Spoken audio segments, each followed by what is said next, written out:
The tent canvas screamed against the wind as Clara Jennings pressed her three children close, one hand clutching a rusted revolver, the other holding her youngest daughter who wouldn't stop crying from hunger. 3 months of surviving on the Wyoming plains had brought them to this, the edge of existence. Then hoofbeats. A shadow appeared through the storm. Her finger found the trigger as a deep voice cut through the chaos. "Ma'am, you can't stay out here tonight."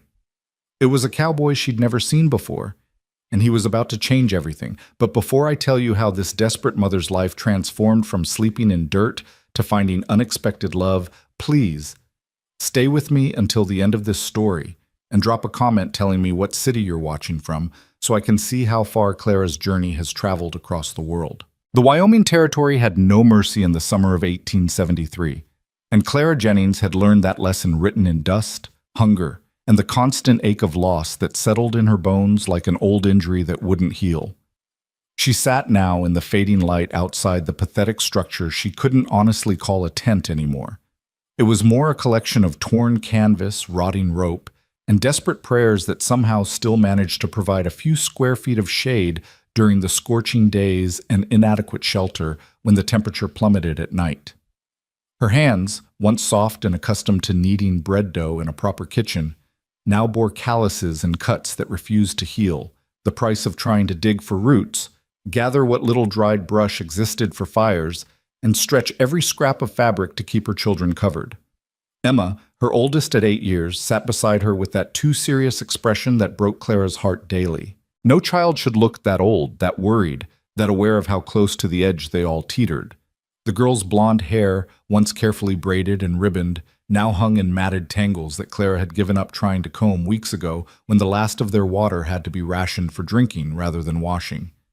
Emma's dress, the only one she owned now, had been patched so many times the original fabric was difficult to identify beneath the mismatched squares of material Clara had salvaged from her own clothing. 5-year-old Samuel played in the dirt nearby, his thin arms pushing around a stick he pretended was a horse, making clip-clop sounds that would have been endearing if they weren't so heartbreaking. The boy had stopped asking when they'd have a real meal, when they could sleep in a real bed, when Papa was coming back. He'd learned those questions had no good answers. Instead, he'd retreated into silence and imagination, creating a world in the dust that was better than the one he actually inhabited. And then there was little Grace, barely 3 years old, who dozed fitfully in Clara's lap, whimpering even in sleep. The child was too thin, her cheeks hollow, her eyes too large in her small face. Clara felt the terrible lightness of her daughter's body and knew with sick certainty that they couldn't survive much longer like this. Grace needed real food, real shelter, real care, and Clara had none of those things to give her. 3 months. It had been 3 months since Thomas died. The memory still had the power to steal Clara's breath. Her husband, strong, capable Thomas, who had promised her a new life out west, who had sworn he'd build them a ranch and a future, had been taken by fever in less than a week.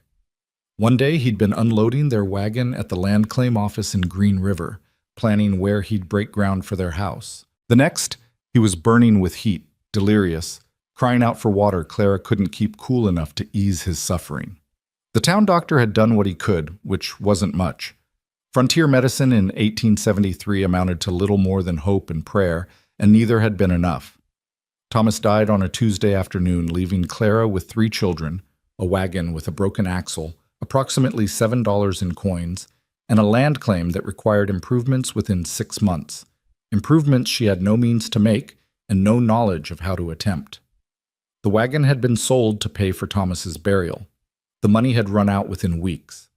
The land claim had lapsed when Clara couldn't even afford the filing fees, let alone make any improvements. And slowly, inevitably, everything else had been sold or traded. Their extra clothes, Thomas's tools, the good cookware, even Clara's wedding ring, which she'd parted with in exchange for a sack of cornmeal and a promise from a dry goods merchant that he'd remember she had children to feed. He hadn't remembered. Or if he had, it hadn't mattered. For 3 months now, they'd been living in this tent, if you could call it living, on the outskirts of Green River, technically on public land where she had no legal right to be but where no one had bothered to move them along yet. Perhaps because everyone assumed they'd die or disappear on their own soon enough. And they probably would have, Clara thought grimly, if something didn't change soon. She'd tried to find work. God knew she'd tried. But Green River was a small ranching town with few opportunities for women, especially women with 3 small children in tow. The respectable families didn't want a destitute widow in their homes, worried about theft or impropriety. The less respectable establishments had made offers Clara refused to even consider, no matter how hungry her children were. She had her pride, yes, but more than that, she had her children to protect. And she knew once you stepped through certain doors, you never walked back out the same person. So she'd scrape by on odd jobs, washing in the river for a few cents, occasionally selling prairie flowers to sympathetic townswomen, once even catching and selling rabbits, until Samuel had cried so hard at the sight of the dead animals that she couldn't bring herself to do it again. Her son needed food, yes, but he also needed some remaining innocence, and she wasn't ready to take that from him completely. The revolver beside her on the ground was Thomas's, a Navy Colt that she barely knew how to use but kept loaded and within reach at all times. The Wyoming Territory in 1873 was no place for a defenseless woman alone with children. She'd already had to brandish it twice at men who'd gotten the wrong idea about a woman living in a tent without a man's protection. She hadn't fired it, didn't trust her aim, and couldn't spare the ammunition, but the sight of it had been enough both times. So far. Now, as the sun sank lower and the wind picked up, the kind of wind that preceded the violent summer storms that rolled across the plains with little warning, Clara felt the familiar knot of fear tighten in her chest. The tent wouldn't hold in a serious storm. It barely held in calm weather. If the wind got bad enough, they'd have to huddle together on the open ground and pray the lightning missed them. "Mama?" Emma's voice was small. "Should we move inside?" Inside. The word was almost funny. Inside meant crawling into the stuffy, cramped space beneath the sagging canvas, where the temperature was somehow both suffocating and chilling, where spiders dropped from the ceiling and scorpions occasionally wandered in looking for shade, where the smell of unwashed bodies and unchanged baby cloths and desperation clung to every breath. "Not yet, sweetheart," Clara said, smoothing her daughter's matted hair. "Let's enjoy the breeze a little longer." Emma nodded, too mature for her years, understanding what her mother didn't say, that Clara would rather face the weather than the crushing reality of their shelter for as long as possible. The sky was darkening now, not just from the approaching dusk, but from storm clouds building to the west, massive and ominous, the kind that could bring hail and torrential rain and wind strong enough to tear a tent from its moorings. Clara's stomach clenched. They needed to prepare what little they could. Bring the water bucket inside, make sure Samuel came in before it hit, maybe try to drive the tent stakes deeper into the hard ground. She was just about to wake Grace and move everyone when she heard it, the sound of hoofbeats. Clara's hand went immediately to the revolver, her fingers closing around the worn grip as she rose to her feet, depositing Grace gently on the ground where the child stirred but didn't fully wake. Emma scrambled up beside her mother, and Samuel stopped playing, his stick horse forgotten as he watched a lone rider emerge from the gathering gloom. The man was tall in the saddle, wearing a wide-brimmed hat pulled low against the wind, a dark coat despite the summer heat, and the unmistakable bearing of someone who spent his life on horseback. His horse, a sturdy sorrel mare, moved with the easy gait of an animal well cared for and sure-footed on the rough terrain. Clara's heart hammered as she raised the revolver, not quite pointing it at the stranger, but making sure he could see it in her hand. She'd learned that hesitation invited trouble, and the last thing she needed right now was trouble. "That's close enough," she called out, proud that her voice didn't shake despite the fear coursing through her veins. "State your business and move along." The rider reined his horse to a stop about 20 feet away, far enough to be non-threatening, but close enough that Clara could make out his features in the fading light. He was younger than she'd expected, maybe early 30s, with dark hair visible beneath his hat, a strong jaw shadowed with several days' worth of stubble, and eyes that were hard to read in the dimness, but seemed to be assessing the situation with more concern than menace. "Evening, ma'am," he said, his voice steady and deep, carrying easily over the rising wind. "Name's Rowan Tate. I'm the foreman at Dusty Spur Ranch about 5 miles east of here." He paused, glancing at the tent, at the children, at Clara's defensive posture. "Mean no harm. Just riding back from town and saw your camp. Got a storm coming in hard. You and the young ones planning to ride it out here?" Clara's grip on the revolver didn't loosen. Our plans are our own business, Mr. Tate. Thank you for your concern, but we'll manage. Even as she said it, a particularly strong gust of wind hit the tent, and Clara heard the ominous sound of canvas ripping further, one of the support ropes snapping with a sound like a gunshot.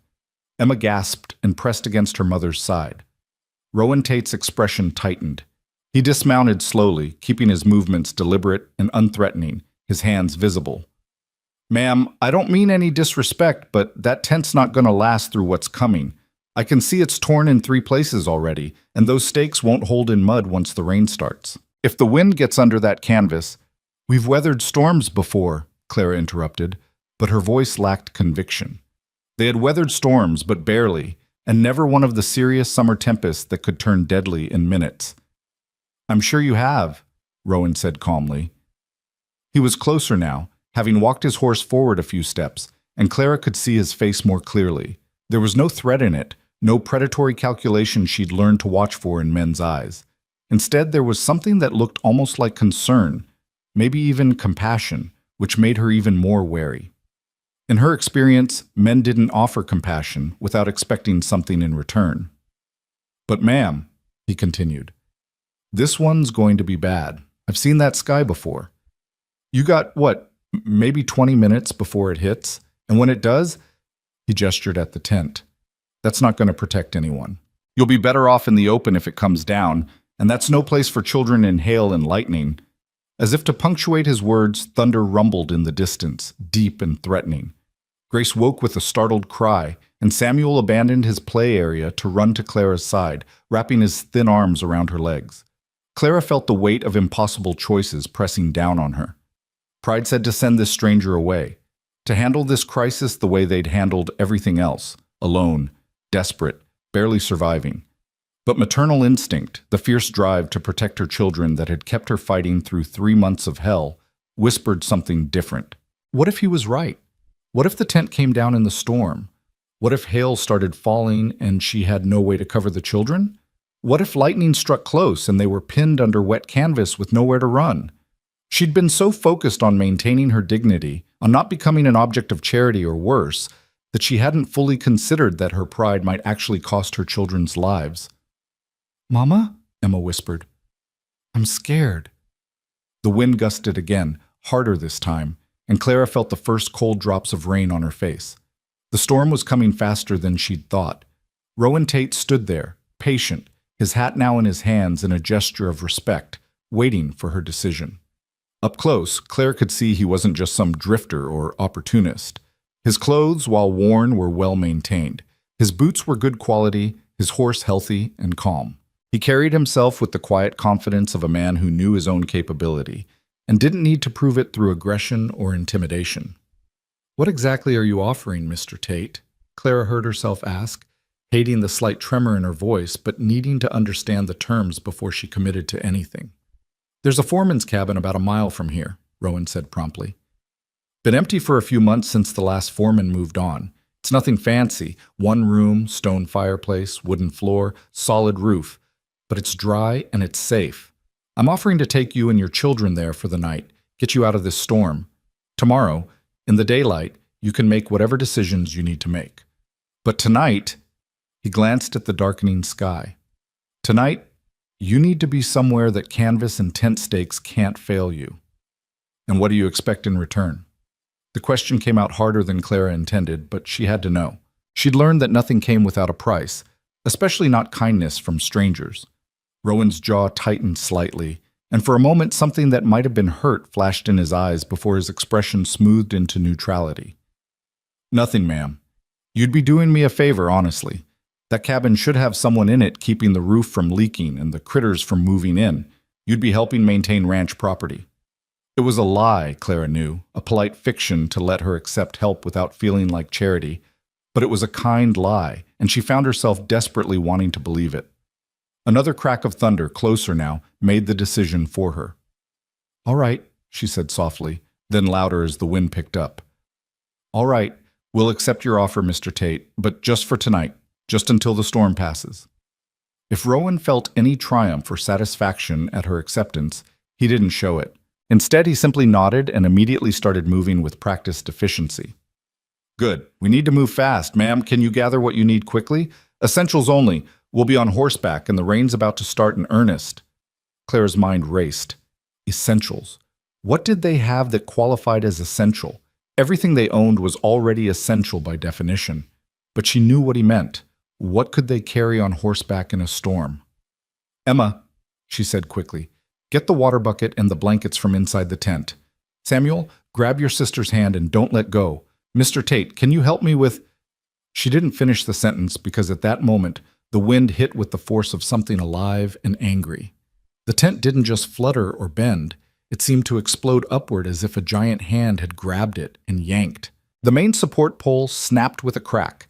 Canvas tore with a sound like screaming, and suddenly the entire structure was collapsing in on itself, stakes pulling free from the ground and the whole mess tumbling across the dirt like massive tumbleweed. Grace shrieked. Samuel started crying. Emma stood frozen, staring at the destruction of what had been their home, inadequate as it was. Clara felt her stomach plummet. Everything they owned, their few clothes, Thomas's razor she'd kept as a memento, the small tin box with a lock of each child's baby hair, the Bible that had belonged to her grandmother, all of it was now trapped under that tangle of canvas and broken poles. And the rain was starting in earnest, fat drops that hit the ground with enough force to bounce. The tent, she started, but Rowan was already moving. No time, he called over the rising wind. We saved the children first. Come back for belongings if we can. Up you go. Before Clara could fully process what was happening, Rowan had scooped up Grace with one arm, the little girl too surprised to do more than grab onto his coat, and was swinging Samuel up onto his horse with the other. The sorrel mare stood rock steady despite the chaos, trained for this kind of work. Emma, can you climb up behind your brother? Rowan asked, and the girl nodded, her face pale but determined. She scrambled up with more grace than Clara would have expected, settling behind Samuel and wrapping her arms around her younger brother's waist. Rowan turned to Clara, still holding Grace against his chest. Ma'am, you'll ride with me. We'll double up. The horse can handle it for a mile, especially with the young ones so light. Clara's pride made one last stand. I can walk.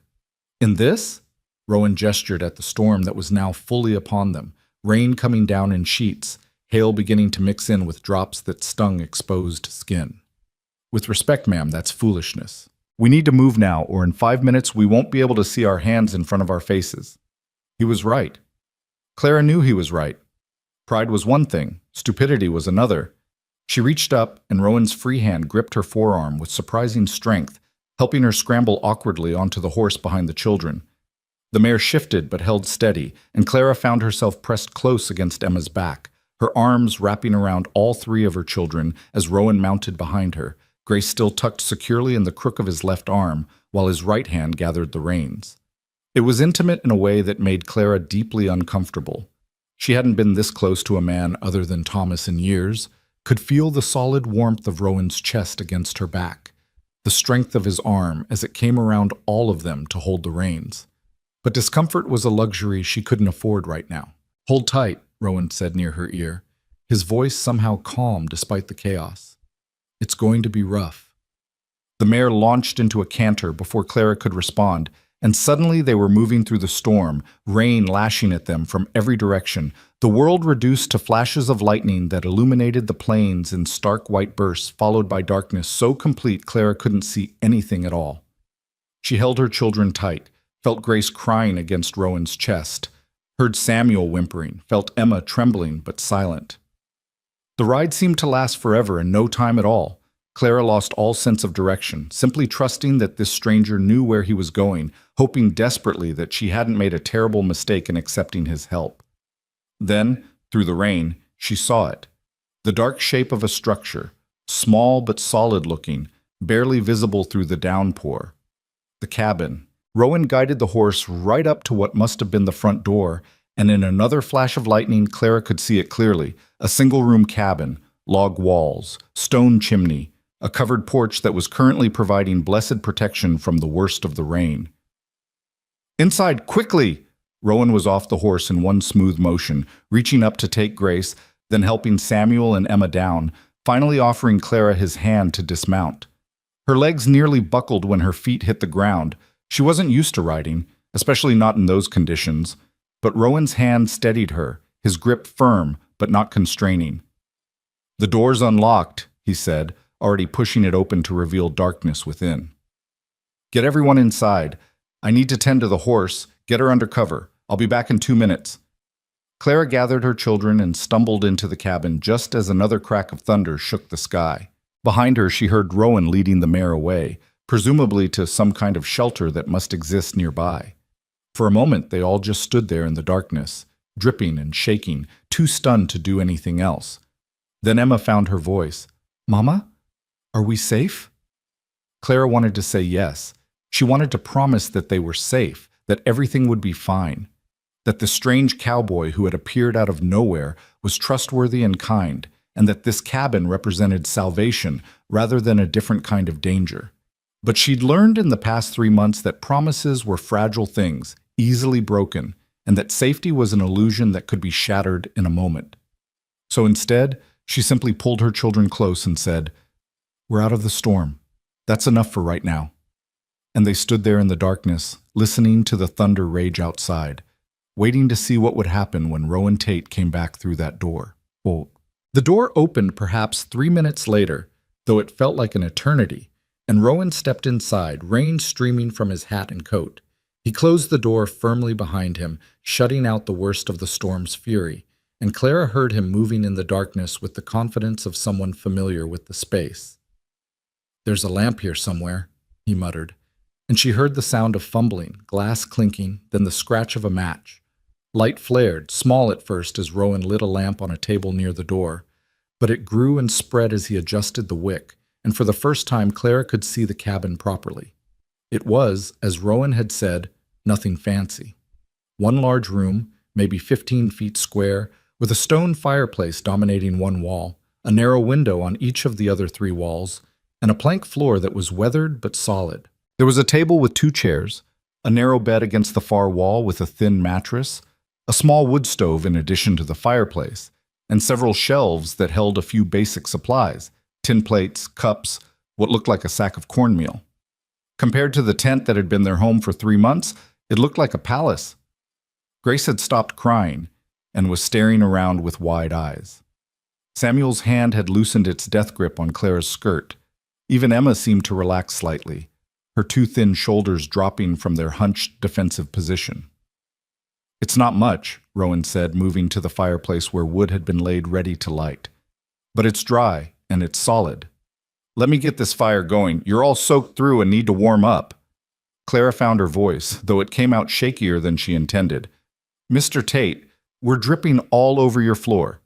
He glanced up from where he was kneeling by the fireplace, another match in hand. In the lamplight, his face looked younger than she'd initially thought.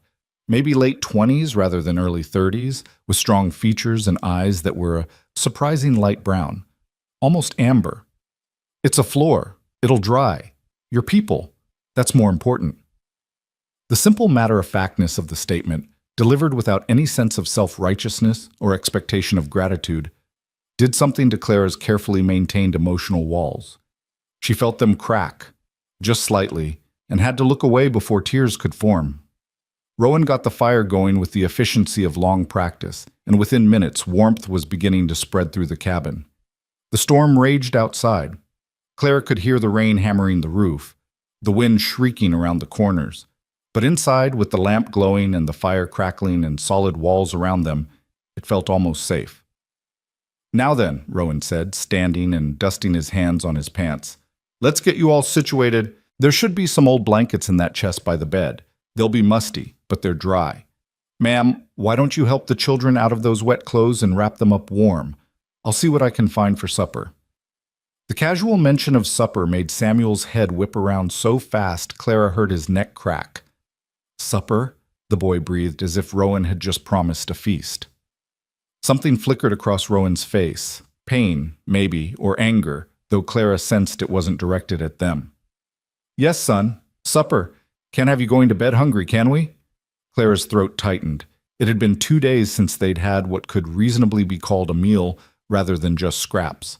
The children were hungry in a deep, chronic way that had become their normal state. The fact that this stranger seemed to understand that, seemed to care about that, was almost more than she could process. "Mr. Tate," she started, but he held up a hand. "Just Rowan, please." Mr. Tate was my father, and he wasn't a man worth the title. He moved to the shelves, pulling down the cornmeal sack and what looked like a jar of preserves. "And before you tell me again that you don't want charity, let me say this. I'm the foreman of Dusty Spur. Part of my job is maintaining the line cabins and keeping them stocked with basics in case any of the hands need to use them.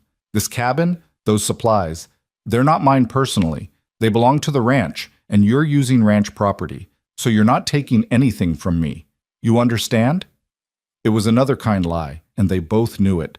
But Clara was tired, so tired, of fighting, of pride, of pretending they didn't desperately need help. So she simply nodded and turned her attention to her children.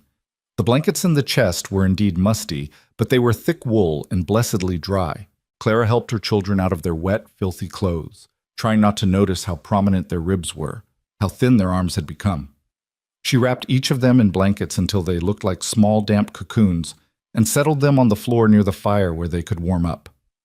Grace immediately stuck her thumb in her mouth and leaned against Emma, her eyes already drooping with exhaustion. Samuel sat very still, watching Rowan with a mix of hope and distrust that broke Clara's heart. Emma, ever the responsible one, kept glancing at Clara as if checking to make sure her mother was still there, still in control, still keeping them safe. Clara's own dress was soaked through, clinging uncomfortably to her skin, but she had nothing to change into. Everything they'd owned had been in that tent, and now it was buried under collapsed canvas in the mud, probably ruined beyond recovery. The realization that they literally had nothing now except the wet clothes on their backs was almost overwhelming. "There's a shirt and some pants in that chest too," Rowan said without looking up from where he was mixing something in a bowl. "They'll be too big, but at least they're dry. There's a blanket you can hold up in the corner there for privacy." Clara felt heat rush to her face. The intimacy of a strange man telling her to change clothes in his presence was shocking, improper, the kind of thing that would scandalize anyone from her old life back east. But that life was gone, and propriety was another luxury she couldn't afford. Hypothermia cared nothing for social conventions. "Thank you," she managed, retrieving the clothing and the blanket Rowan indicated. She rigged up a makeshift privacy screen in the corner farthest from the fire, acutely aware that it was fairly useless. Rowan could probably see her shadow through the thin blanket, but at least it was something. She peeled off her wet dress, her underthings that were torn and stained from months of hard living, and pulled on the dry clothes. The shirt hung past her thighs, the pants had to be rolled up several times at the ankle, and she had to tie a piece of rope around the waist to keep them from falling off. She looked ridiculous, she was sure, but she was dry. When she emerged from behind the blanket, Rowan glanced up briefly, nodded once as if satisfied she wasn't going to freeze to death, and returned his attention to cooking. If he found anything amusing or inappropriate about her appearance, he didn't show it. The smell of cooking cornmeal and something else, beans maybe, was making Clara lightheaded with hunger. She realized she hadn't eaten since yesterday morning, having given her small portion to Grace, who had been crying from hunger pains. "Should be ready in about 10 minutes, Rowan said, stirring the pot that now hung over the fire. "It's just Johnny cakes and beans, nothing fancy, but it'll fill your bellies."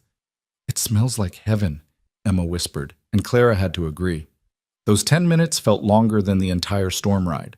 Clara tried to make herself useful by tidying up the wet clothes, hanging them near the fire to dry, but mostly she just watched Rowan work, trying to understand what kind of man he was.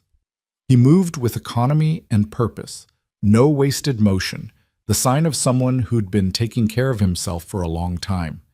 His hands were calloused and scarred, working hands, hands that had seen hard labor and harsh conditions. But they were also careful hands, she noticed, precise as he spooned out portions onto the tin plates.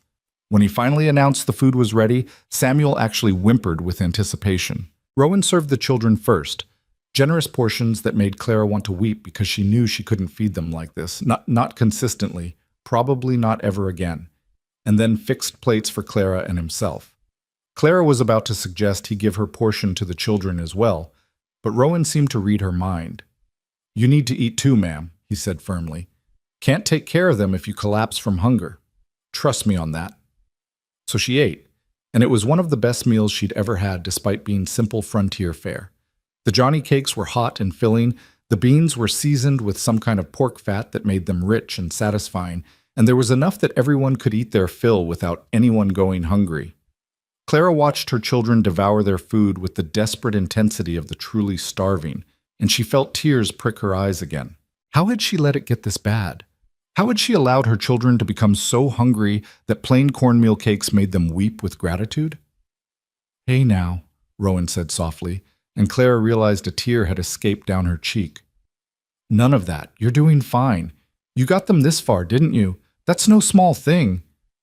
"I failed them," Clara whispered, low enough that the children wouldn't hear.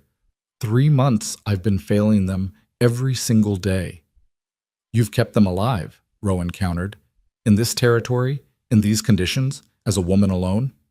That's not failure, ma'am. That's a damn miracle." The profanity should have shocked her, but instead it felt oddly comforting, the rough honesty of it, after so many months of polite society telling her to smile and make do and trust in Providence while her children starved. After supper, the children could barely keep their eyes open. The combination of full bellies, warmth, and emotional exhaustion from the storm was overwhelming. Rowan gave up his bed without hesitation, helping Clara arrange all 3 children on the narrow mattress, where they curled together like puppies, asleep almost before their heads touched the pillow. Clara stood looking down at them, her heart so full of relief and gratitude and residual fear that she could barely breathe. They looked peaceful for the first time in months, not just sleeping, but actually resting, their small faces relaxed, the constant tension of survival temporarily eased. "They'll sleep well tonight," Rowan said quietly from beside her. "Safe and fed and dry. That's what matters." Clara nodded, not trusting her voice. They stood there in silence for a moment, watching the children sleep, listening to the storm continue its assault on the cabin walls. Finally, Clara found her voice. "Why?" she asked softly. "Why would you help us? You don't know us. We're nothing to you. Why would you do this?" Rowan was quiet for so long Clara thought he might not answer. Then, still looking at the sleeping children, he said, "When I was about that boy's age, maybe 5 or 6, my mother was in a situation similar to yours. My father had abandoned us, drunk away what little money we had. We were living in a boarding house in Kansas City, about a week away from being thrown out onto the street. And then a woman, a widow who ran a bakery, found out somehow. She never said how, but she offered my mother a job and a room above the bakery for us to live in. No questions asked, no judgment passed, just help when we desperately needed it." He paused, his jaw working as if the memory was still painful. "My mother always said she'd never be able to repay that kindness, not fully, but that maybe she didn't need to repay it. Maybe she just needed to pass it forward when she had the chance. Help someone else the way she'd been helped." He turned to look at Clara then, and his eyes were serious. "She died before she ever got that chance. Consumption took her when I was 12. But before she passed, she made me promise I'd remember what that baker did for us. Made me swear that if I ever had the means to help someone who was struggling the way we struggled, I wouldn't hesitate. I wouldn't let pride or fear or propriety stop me from doing what was right." Clara felt something shift in her chest, her carefully maintained suspicion cracking. "I'm sorry about your mother," she said softly. "Me too." Rowan's voice was rough. "But her lesson stuck. So when I saw you and those children in that tent, with that storm coming," he shrugged. "I heard her voice in my head, clear as if she was standing next to me, and I knew what I had to do." "I don't know how to thank you," Clara whispered. "Then don't," Rowan said simply. "Just rest tonight. Let your children sleep safe. Tomorrow we can figure out what comes next. But tonight, you've got a roof over your head, and food in your belly, and dry clothes. That's enough for now." And it was. Clara knew that tomorrow would bring a whole new set of problems and decisions and fears. But tonight they were safe. Tonight they were warm. Tonight her children were sleeping peacefully, not crying from hunger or shivering from cold or whimpering in fear of the storms. Tonight was enough. Clara woke to silence, and for a confused, disoriented moment couldn't remember where she was. The silence itself was wrong. For 3 months she'd woken to the sound of wind flapping canvas, to the rustle of insects, to the open emptiness of the plains. But now there was only quiet, broken by the soft breathing of her children and the faint crackle of embers in a fireplace. A fireplace. Memory flooded back, the storm, the stranger, the ride through rain and darkness, this cabin. She sat up quickly, her borrowed shirt twisted around her torso, and looked around the dim interior. Dawn light filtered through the windows, weak and gray, but enough to see by. The children were still asleep on the bed, tangled together in the wool blankets. Grace had her thumb in her mouth, Samuel was sprawled on his back, with one arm thrown over his eyes, and Emma was curled protectively around both of them, even in sleep taking on the role of guardian. They looked so peaceful, so young, in a way they hadn't looked in months, and Clara felt her chest tighten with a complicated mix of emotions she couldn't quite name. Rowan was nowhere to be seen. Clara stood carefully, her muscles stiff from sleeping on the hard floor near the fire, where she'd insisted on making her bed after the children had been settled. She'd refused to take the bed from Rowan, and after a brief argument that she'd won through sheer stubborn determination, he'd accepted the floor on the opposite side of the cabin, maintaining a respectful distance that had eased some of her anxiety about spending the night in a strange man's shelter. But now he was gone, and Clara felt a spike of panic. Had he left? Had last night been some kind of elaborate setup, and now she'd wake to find herself trapped here, or owing some debt she couldn't pay, or... The door opened, cutting off her spiraling thoughts, and Rowan stepped inside carrying an armload of firewood. He stopped when he saw she was awake, nodding a quiet greeting. "Morning," he said, his voice low so as not to wake the children. "Storm passed about an hour ago. Thought I'd get the fire built back up and check on things outside." Clara swallowed her panic, feeling foolish for her immediate assumption of danger. "Is there... how much damage?" Rowan set the wood down near the fireplace and began building up the fire. "Some flooding in the low areas, a few trees down. Your tent..." He paused, and Clara could read the answer in his hesitation. "Your tent's pretty well destroyed, ma'am. I rode out at first light to see if anything could be salvaged. Most of what was inside is soaked through and scattered. I gathered what I could find and brought it back on the horse. It's not much." Clara had expected this, but hearing it confirmed still felt like a blow. "I see," she managed. "Thank you for checking. There's some clothes, wet but maybe salvageable if we can get them clean and dried proper. A tin box that stayed sealed. Some cooking things. The canvas itself is torn beyond use, I'm afraid." Rowan worked as he talked, his hand steady on the wood. "I left it all on the porch to drain, didn't want to bring the mud inside." "Of course." Clara felt numb. Everything. They'd lost everything. Not that they'd had much, but still. Thomas's razor, the children's few toys, her grandmother's Bible, the photographs of her parents that had been wrapped in oilcloth in the bottom of their traveling trunk. All of it gone, scattered across the Wyoming plains or buried in mud. "The tin box," Rowan said carefully, glancing at her. "It had some papers in it. Looked important, so I made sure it was secure. And there was something wrapped in cloth that felt like it might be a book?" Clara's breath caught. "The Bible?" "Checked it. The oilcloth held. It's damp around the edges, but readable." Something that might have been relief crossed Rowan's face. "Figured that might matter to you." It shouldn't have made such a difference. It was just a book, just an object. But Clara felt tears well up. Her grandmother's Bible, the one she'd carried from Boston when she married, the one with all the family names written in the front, the one she'd planned to pass down to Emma someday. It had survived. "Thank you," she whispered. Thank you for saving it." Rowan looked uncomfortable with her gratitude. "Just did what anyone would do," he muttered, turning back to the fire. Within minutes he had it blazing cheerfully, warmth spreading through the cabin and chasing away the damp chill of morning. Clara hugged herself, acutely aware of how she must look. Unwashed, wearing clothes far too large, her hair a tangled mess after sleeping on the floor. In her old life, she would have been mortified to be seen like this. But that life was so far away now, it might as well have belonged to a different person entirely. "I should wake the children," she said. "We've imposed on your hospitality long enough. If you could point us toward town..." "And then what?" Rowan interrupted, not unkindly. He stood, dusting his hands, and turned to face her fully.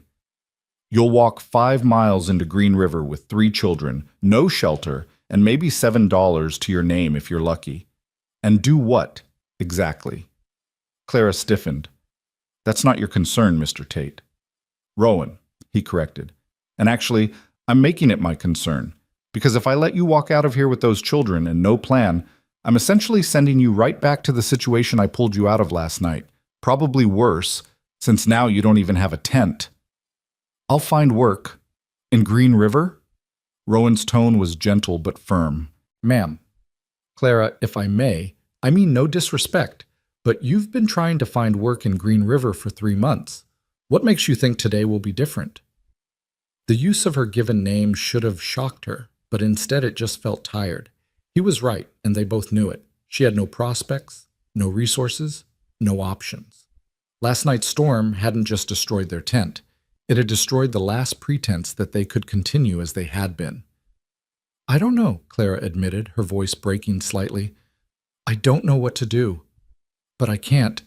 We can't keep accepting charity from a stranger. It's not right. People will talk, and the children... People always talk, Rowan said. That's what people do. But last I checked, talk doesn't keep children fed and sheltered. Actions do. He moved to the shelf and began pulling down supplies for breakfast. Here's what I propose. You and the children stay here in this cabin for now. It's not being used anyway. You keep the place clean. Maybe do some mending work for the ranch hands. Lord knows they need it. Bunch of bachelors with more holes in their clothes than fabric. That's not charity. That's honest work in exchange for housing. Clara stared at him. You're offering us a place to live? I'm offering you the use of an empty cabin that was just going to sit here collecting dust and mice anyway, Rowan corrected. And I'm offering you work, real work, paid work, if you want it. The main ranch house is run by Mrs. Chen, the owner's housekeeper, and she's been complaining for months that she needs help with the mending and such. The ranch owner, Mr. Blackwood, he's getting old and his hands shake something terrible. He can barely sign his own name anymore, much less mend a shirt. The operation needs someone who can sew. It sounded too good to be true, which immediately made Clara suspicious. And what do you get out of this arrangement? Rowan met her eyes steadily. Peace of mind. The knowledge that 3 children aren't starving on the plains. The ability to sleep at night without wondering if I should have done more. He paused. And maybe the feeling that I finally kept the promise I made to my mother all those years ago. Behind them, one of the children stirred. Emma sat up slowly, blinking in confusion at her surroundings before memory clearly returned. Her eyes found Clara, checking that her mother was still there, still safe, and only then did the tension leave her small shoulders. Mama? She said softly. Where are we? We're in Mr. Tate's, in Rowan's cabin, Clara said, moving to the bedside. How did you sleep, sweetheart?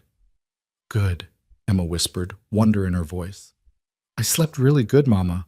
I didn't wake up cold even once. The simple statement was like a knife to Clara's heart. What kind of mother had she been that her daughter considered sleeping through the night without shivering to be a miracle worth commenting on? Samuel was waking now too, and Grace, rubbing their eyes and looking around with the confused expression of children in an unfamiliar place. But unlike Emma, they didn't look frightened, just curious. Who's hungry? Rowan asked, and Samuel's hand shot up so fast he nearly fell off the bed, making both adults smile despite the heavy conversation that had preceded it. Breakfast was more cornmeal cakes, this time with some molasses that turned them sweet enough to make Grace giggle with delight. Clara tried to help with the cooking, but Rowan waved her off, saying she should tend to the children first, get them cleaned up and presentable. There's a creek about 100 yards south of the cabin, he said. Water's cold but clean. I can heat some here on the fire if you'd rather, make it easier for washing up. The consideration in the offer, the thoughtfulness of it, was almost more than Clara could process. For 3 months, every small task had been a struggle, every basic need a challenge. And now here was this man, this stranger, making sure there was warm water for washing, making sure the children were fed, offering them shelter and work and dignity. It had to be too good to be true. In Clara's experience, nothing came without strings, especially not from men. But she was tired, so desperately tired, of fighting every moment of every day. Maybe, just maybe, She could accept this help, just for a little while, just until she figured out what came next. Warm water would be appreciated, she said quietly. Thank you. While Rowan heated water and finished preparing breakfast, Clara did her best to make her children presentable. Their clothes from the night before were still damp but wearable, and she dressed them carefully, trying to ignore how thin they'd become, how fragile they felt under her hands. She combed Grace's hair with her fingers, smoothed Samuel's cowlick, helped Emma tuck in her dress. They ate breakfast together around the small table, Clara and the children squeezing onto one bench while Rowan took the chair across from them. It felt almost domestic, almost normal, like a real family having a real meal in a real home. The feeling was so foreign after months of chaos that Clara had to focus on her food to keep from crying. So here's what I'm thinking, Rowan said once the children had demolished their portions and were eyeing the pot, hopefully for seconds, which he served without hesitation. Today we'll get you settled in here properly. There's blankets and such stored in the bunkhouse I can bring over. Maybe another chair or two. Get your salvaged belongings dried out and sorted. Tomorrow, if you're agreeable to my proposal, I'll introduce you to Mrs. Chen and we can discuss the mending work. Clara swallowed her pride, her fear, her deeply ingrained suspicion. That would be acceptable. Thank you. Nothing to thank me for, Rowan said, but his eyes showed relief that she'd agreed. You'll be doing the ranch a service and earning your keep honestly. No charity involved. After breakfast, Rowan left to tend to his regular duties.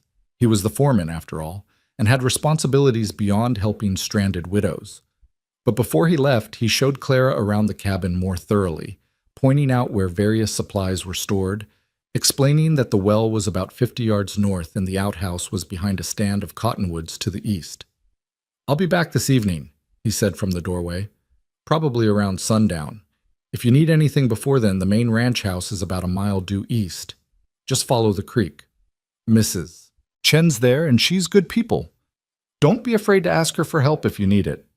Then he was gone, riding off on his sorrel mare, and Clara was left alone with her children in this cabin that felt simultaneously like salvation and like a trap she didn't yet understand. The day passed in a strange mixture of anxiety and relief. Claire kept herself busy cleaning the cabin, which was actually quite clean already, but gave her something to do, and sorting through the salvaged items Rowan had left on the porch. He'd been right about most of it being ruined, but there were a few treasures that survived. The tin box with their important papers, including the children's birth certificates and her marriage certificate to Thomas. The Bible, damp but readable. A small cloth doll that had been Emma's, somehow caught on a shrub and not buried in mud. Samuel's wooden horse that Thomas had carved.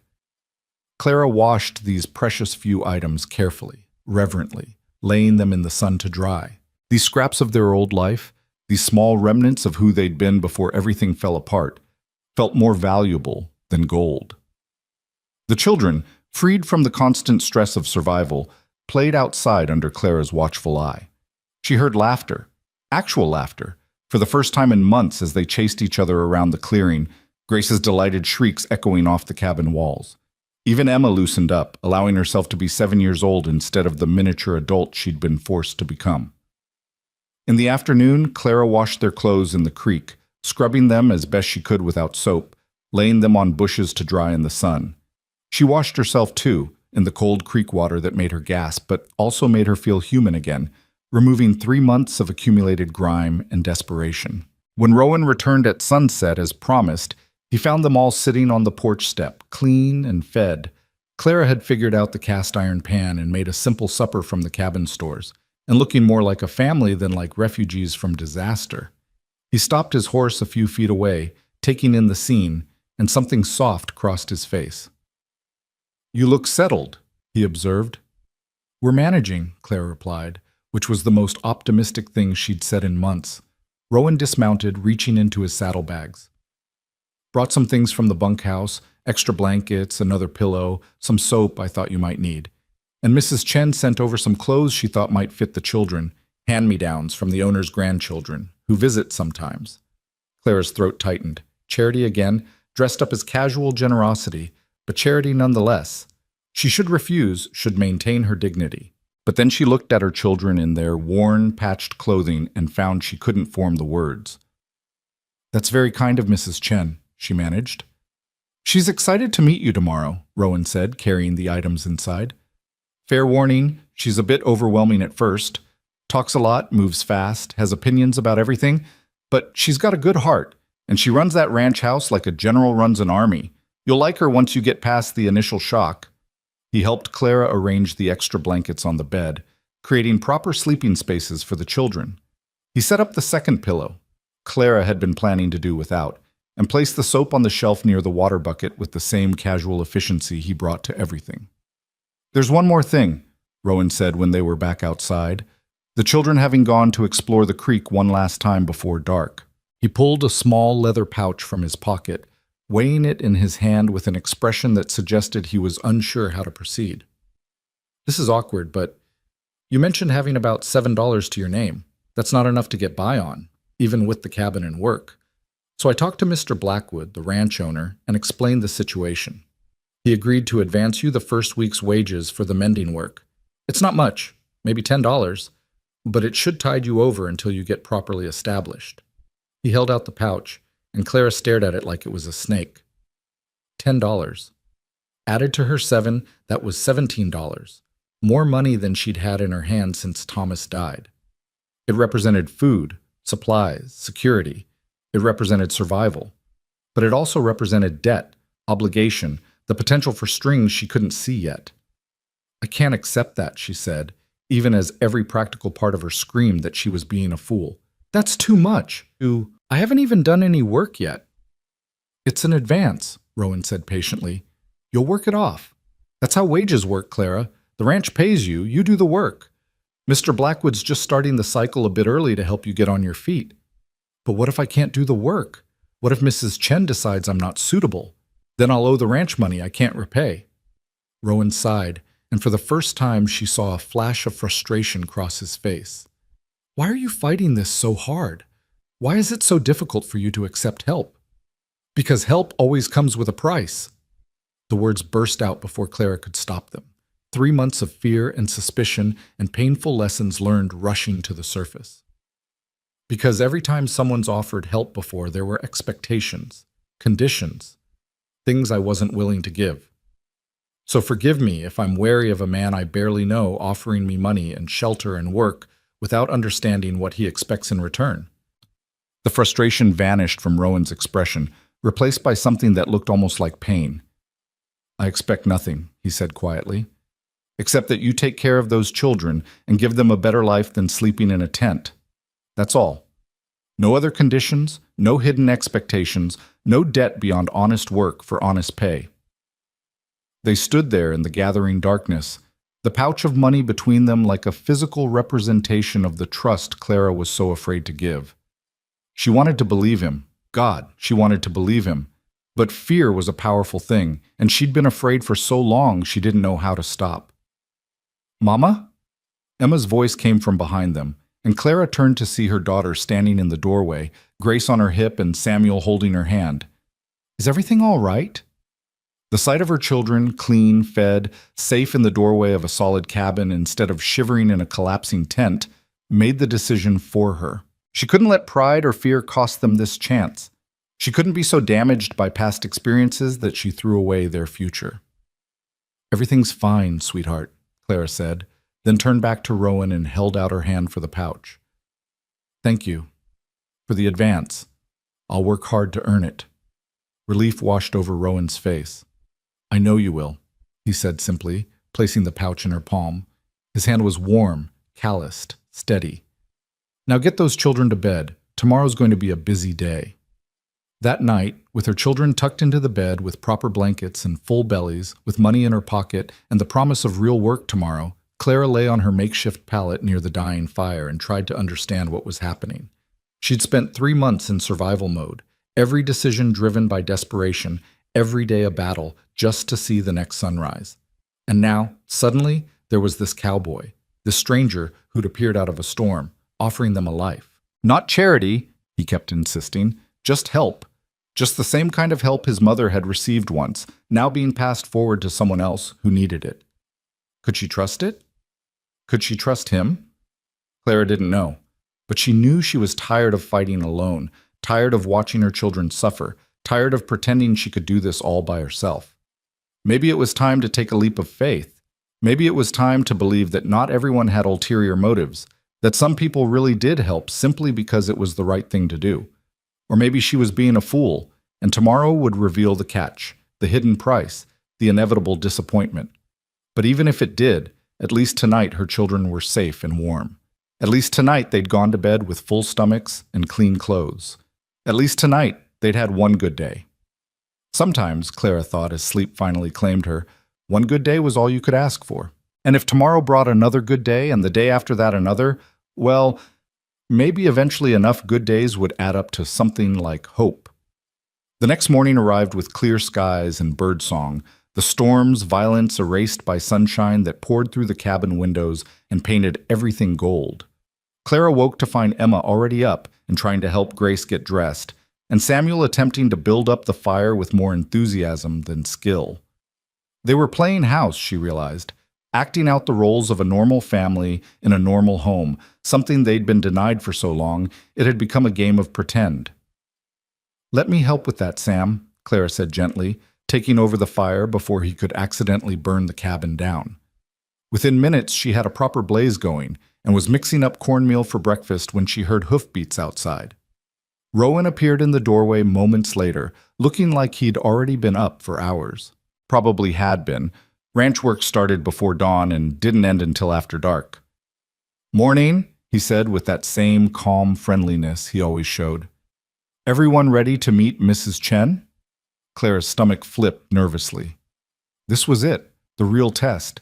If Mrs. Chen didn't approve of her, if the housekeeper decided Clara wasn't suitable for the mending work, then all of this would fall apart. They'd be back where they started, but somehow even more desperate because now Clara had tasted what security could feel like and would have to watch it slip away. "Ready as we'll ever be," she said, smoothing down the borrowed shirt that she'd slept in, wishing desperately for something more presentable to wear. She looked like a vagrant, she knew. Thin, worn, dressed in men's clothing, her hair barely tamed into a braid. Not exactly the image of a respectable seamstress. But Rowan just smiled. "Mrs. Chen doesn't care much about appearances," he said, as if reading her mind. "She cares about whether you can sew a straight seam and whether you'll show up when you say you will.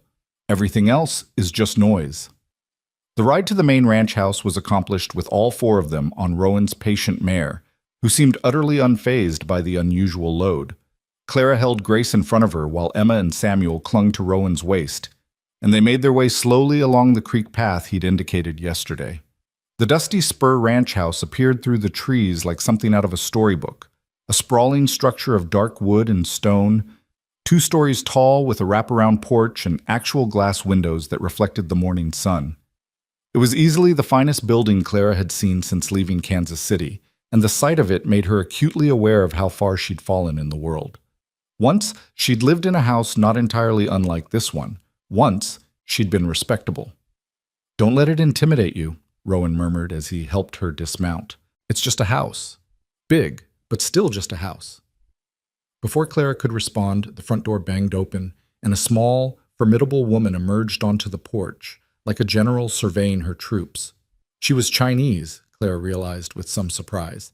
Not common this far west, but not unheard of either. Her hair was pulled back in a severe bun.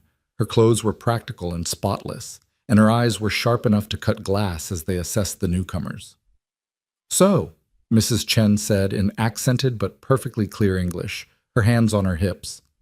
"This is the widow and children Rowan tells me about, the ones living in a tent, nearly died in the storm, yes?" Clara felt heat rush to her cheeks.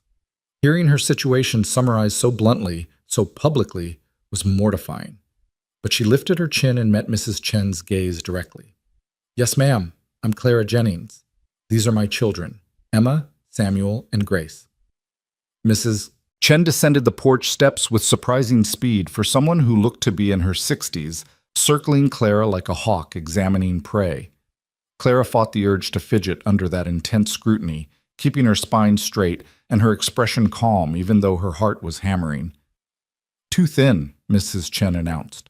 "All of you, too thin. But that can be fixed. What cannot be fixed is lazy or dishonest. So let me ask you straight. Are you lazy? No, ma'am, Clara said firmly. Are you dishonest? No, ma'am. Can you sew?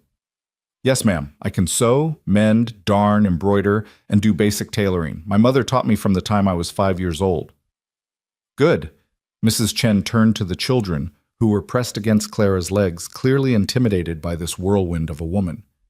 Her expression softened slightly. You, oldest girl, you know how to wash dishes? Emma nodded mutely.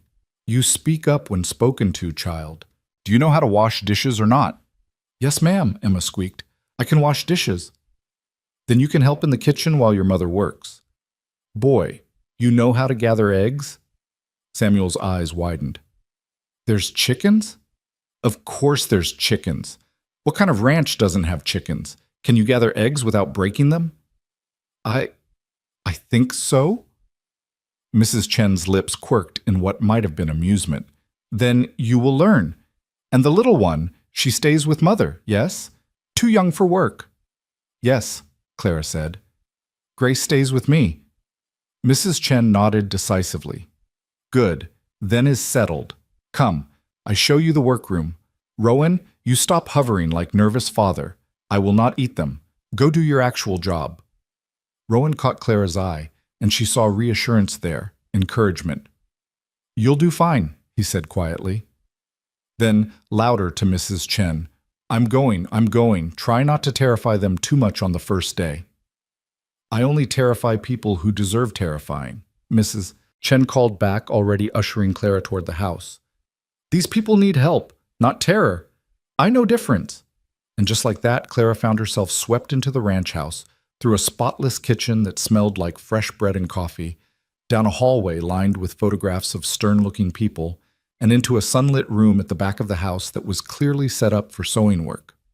A large table dominated the center of the room, surrounded by baskets overflowing with clothing that needed mending.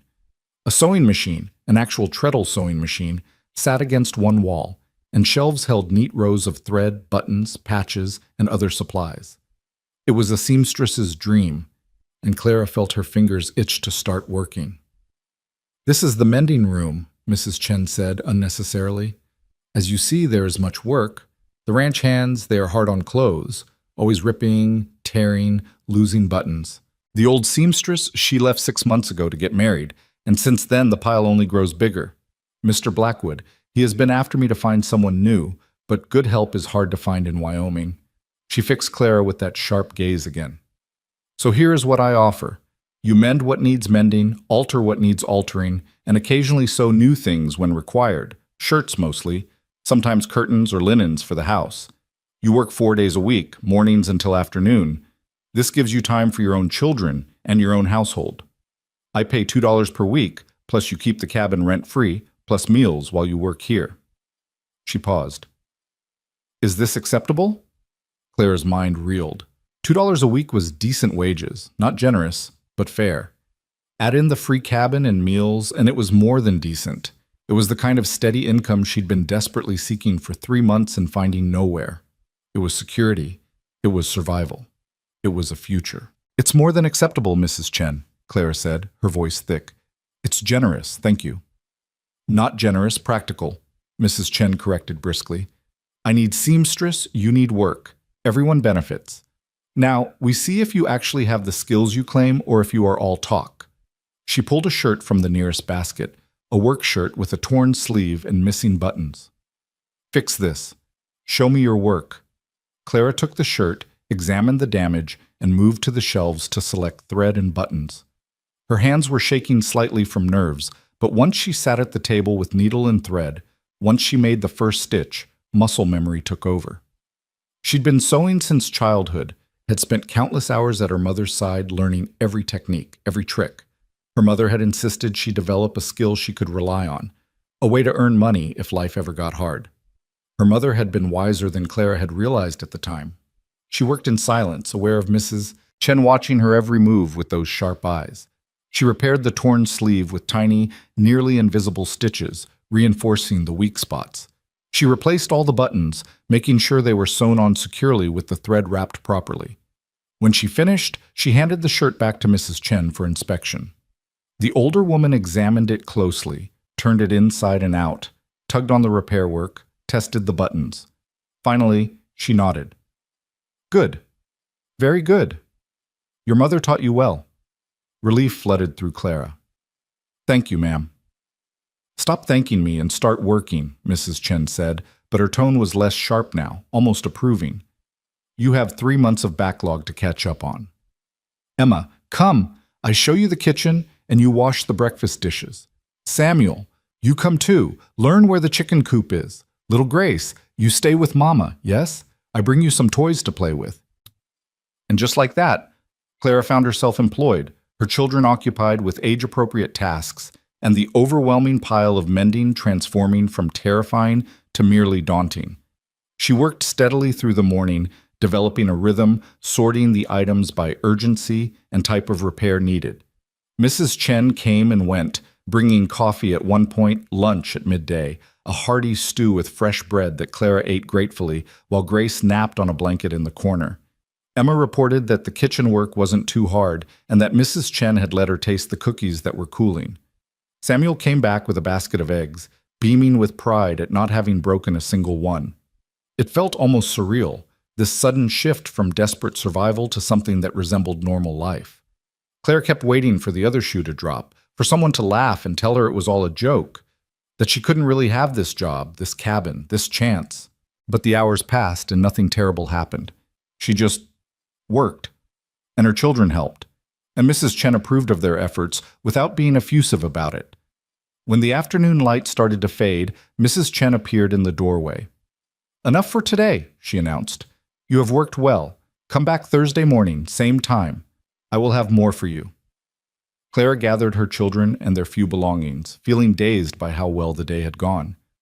As they prepared to leave, Mrs. Chen pressed a bundle into her hands. What's this? Clara asked. Clothes, for you and the children. I told you, hand-me-downs from Mr. Blackwood's grandchildren who visit sometimes, and some things from the missionary barrel that don't fit anyone else. Is not charity, she added sharply before Clara could protest, is practicality. You cannot work in men's clothes that fall off. You need proper dress. The children need proper clothes. You take these, you wash them, you alter them to fit if needed. This is sensible, yes? Yes, Clara whispered. Thank you, Mrs. Chen. Stop thanking me, Mrs. Chen said, but her eyes were gentler now. You just work hard and take care of those babies. That is thanks enough. Rowan was waiting outside to take them back to the cabin, and the ride back was filled with the children's chatter about their day, the chickens, the kitchen, the cookies, all of it spilling out in an excited tumble. Clara held the bundle of clothes and felt something unfamiliar stirring in her chest. Hope. It was hope, fragile and tentative, but real nonetheless. At the cabin, as Rowan helped them down from the horse, Clara found her voice.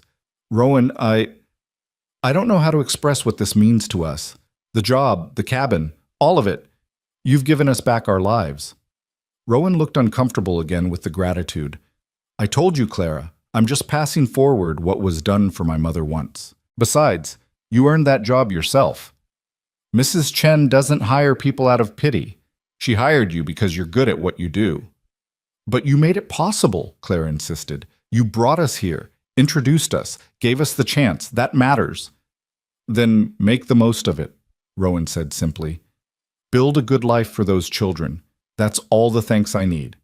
He tipped his hat. I'll check on you tomorrow. Make sure you have everything you need. For tonight, rest. You've earned it. He rode off into the gathering dusk, and Clara stood watching him go, this mysterious cowboy who had appeared in a storm and somehow transformed everything. She didn't understand him, didn't understand what drove him to help strangers, what made him so determined to see them settled and safe, what he really wanted from all of this. But maybe, Clara thought as she herded her children inside to explore the bundle of clothes, maybe she didn't need to understand it all right now. Maybe it was enough to accept the help, do the work, and take each day as it came. Maybe for once in her life, she could just let someone be kind without interrogating their motives or waiting for the inevitable betrayal.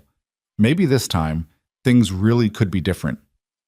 That night, her children fell asleep in their new-to-them clothes, full bellies and clean skin, surrounded by the solid walls of the cabin that was starting to feel like home.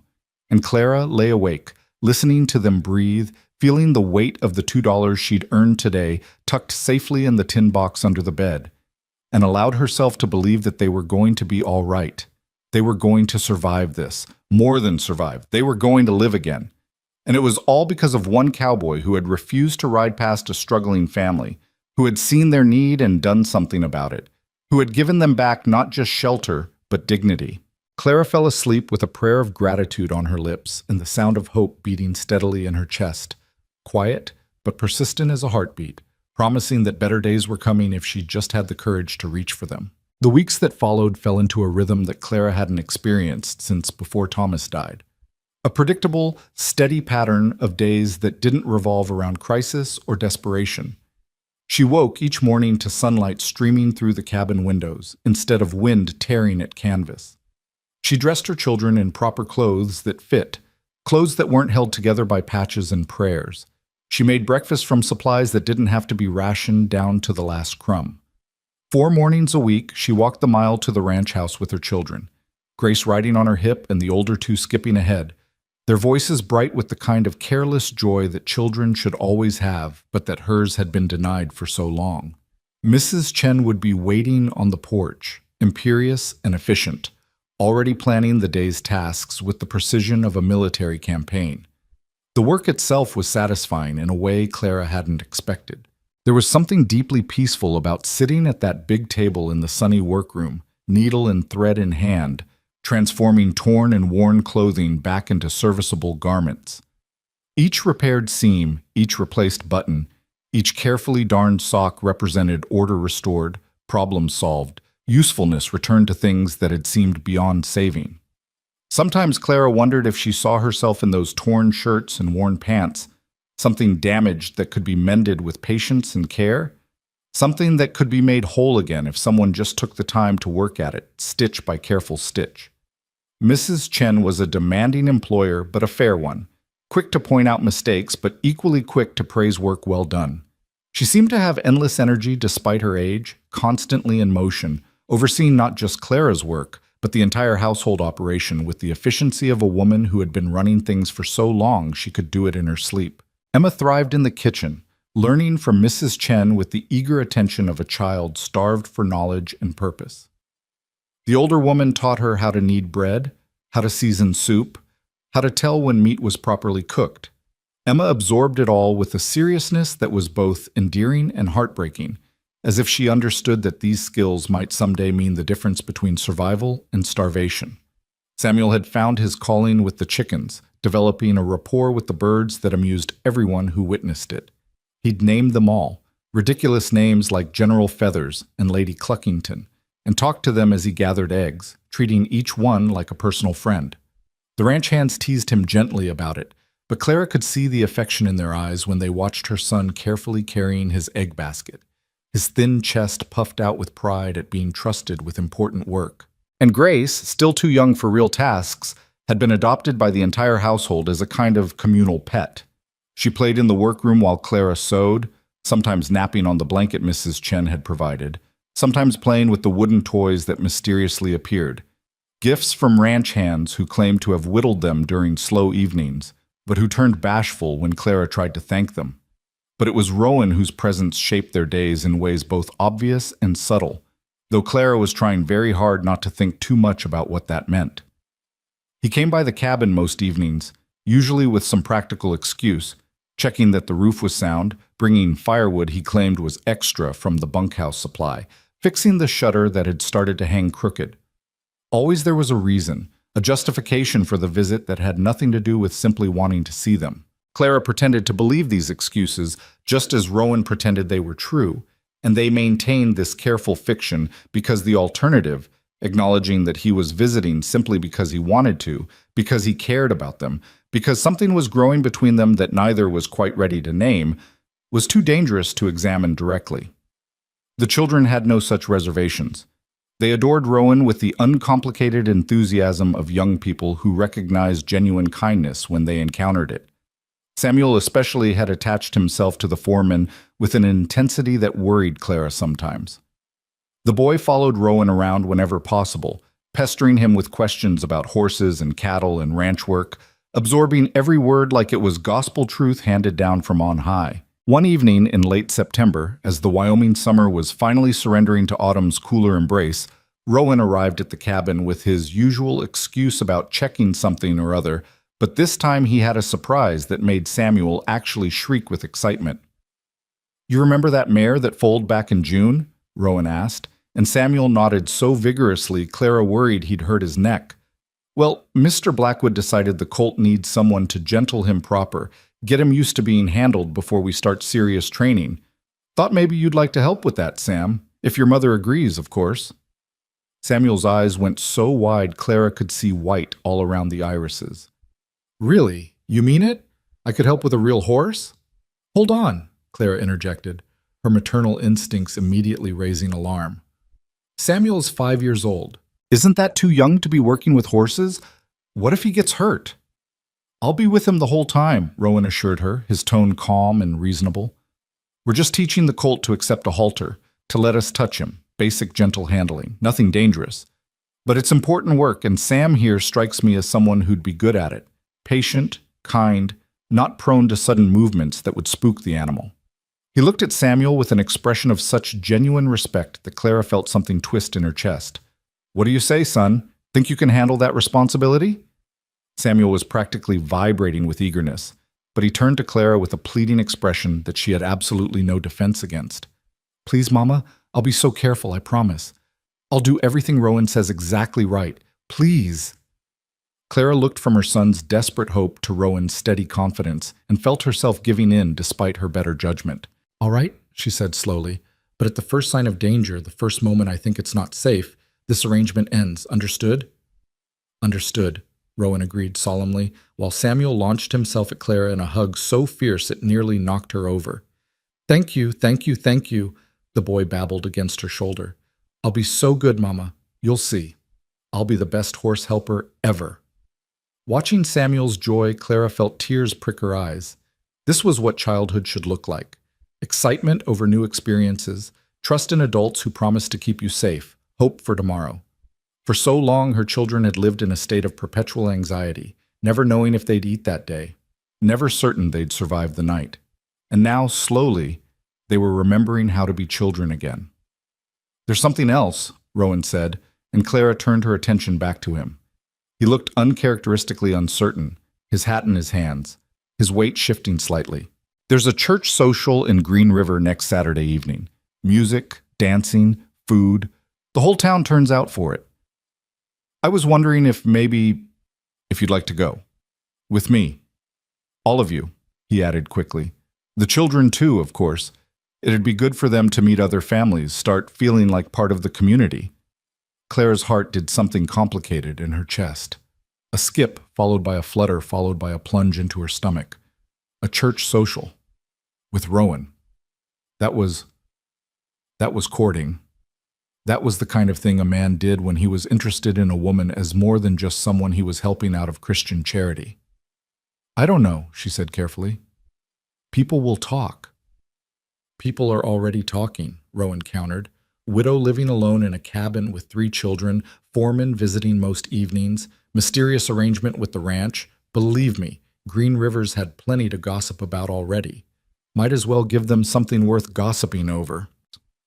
"But I don't have anything suitable to wear to a social," Clara protested, grasping for objections because the alternative was admitting that she wanted to go. That the idea of spending an evening with Rowan doing something that wasn't related to survival or practicality made her feel something she'd thought was dead and buried with Thomas. "Mrs. Chen mentioned she's got a dress she thinks would fit you," Rowan said, and Clara realized this had been planned, discussed, arranged between the two of them before he ever came to ask her. The thought should have annoyed her, people making decisions about her life, but instead it felt oddly touching. They'd thought about her, cared enough to plan this, wanted to see her have something nice. "Mama, can we go?" Emma asked, appearing in the doorway where she'd clearly been eavesdropping. "There'll be other children there? And music?" "I've never been to a real dance," Samuel added, abandoning all pretense that he hadn't been listening to. "Papa always said he'd take us when we got settled, but then..." He didn't finish the sentence. He didn't need to. They all knew how that story ended.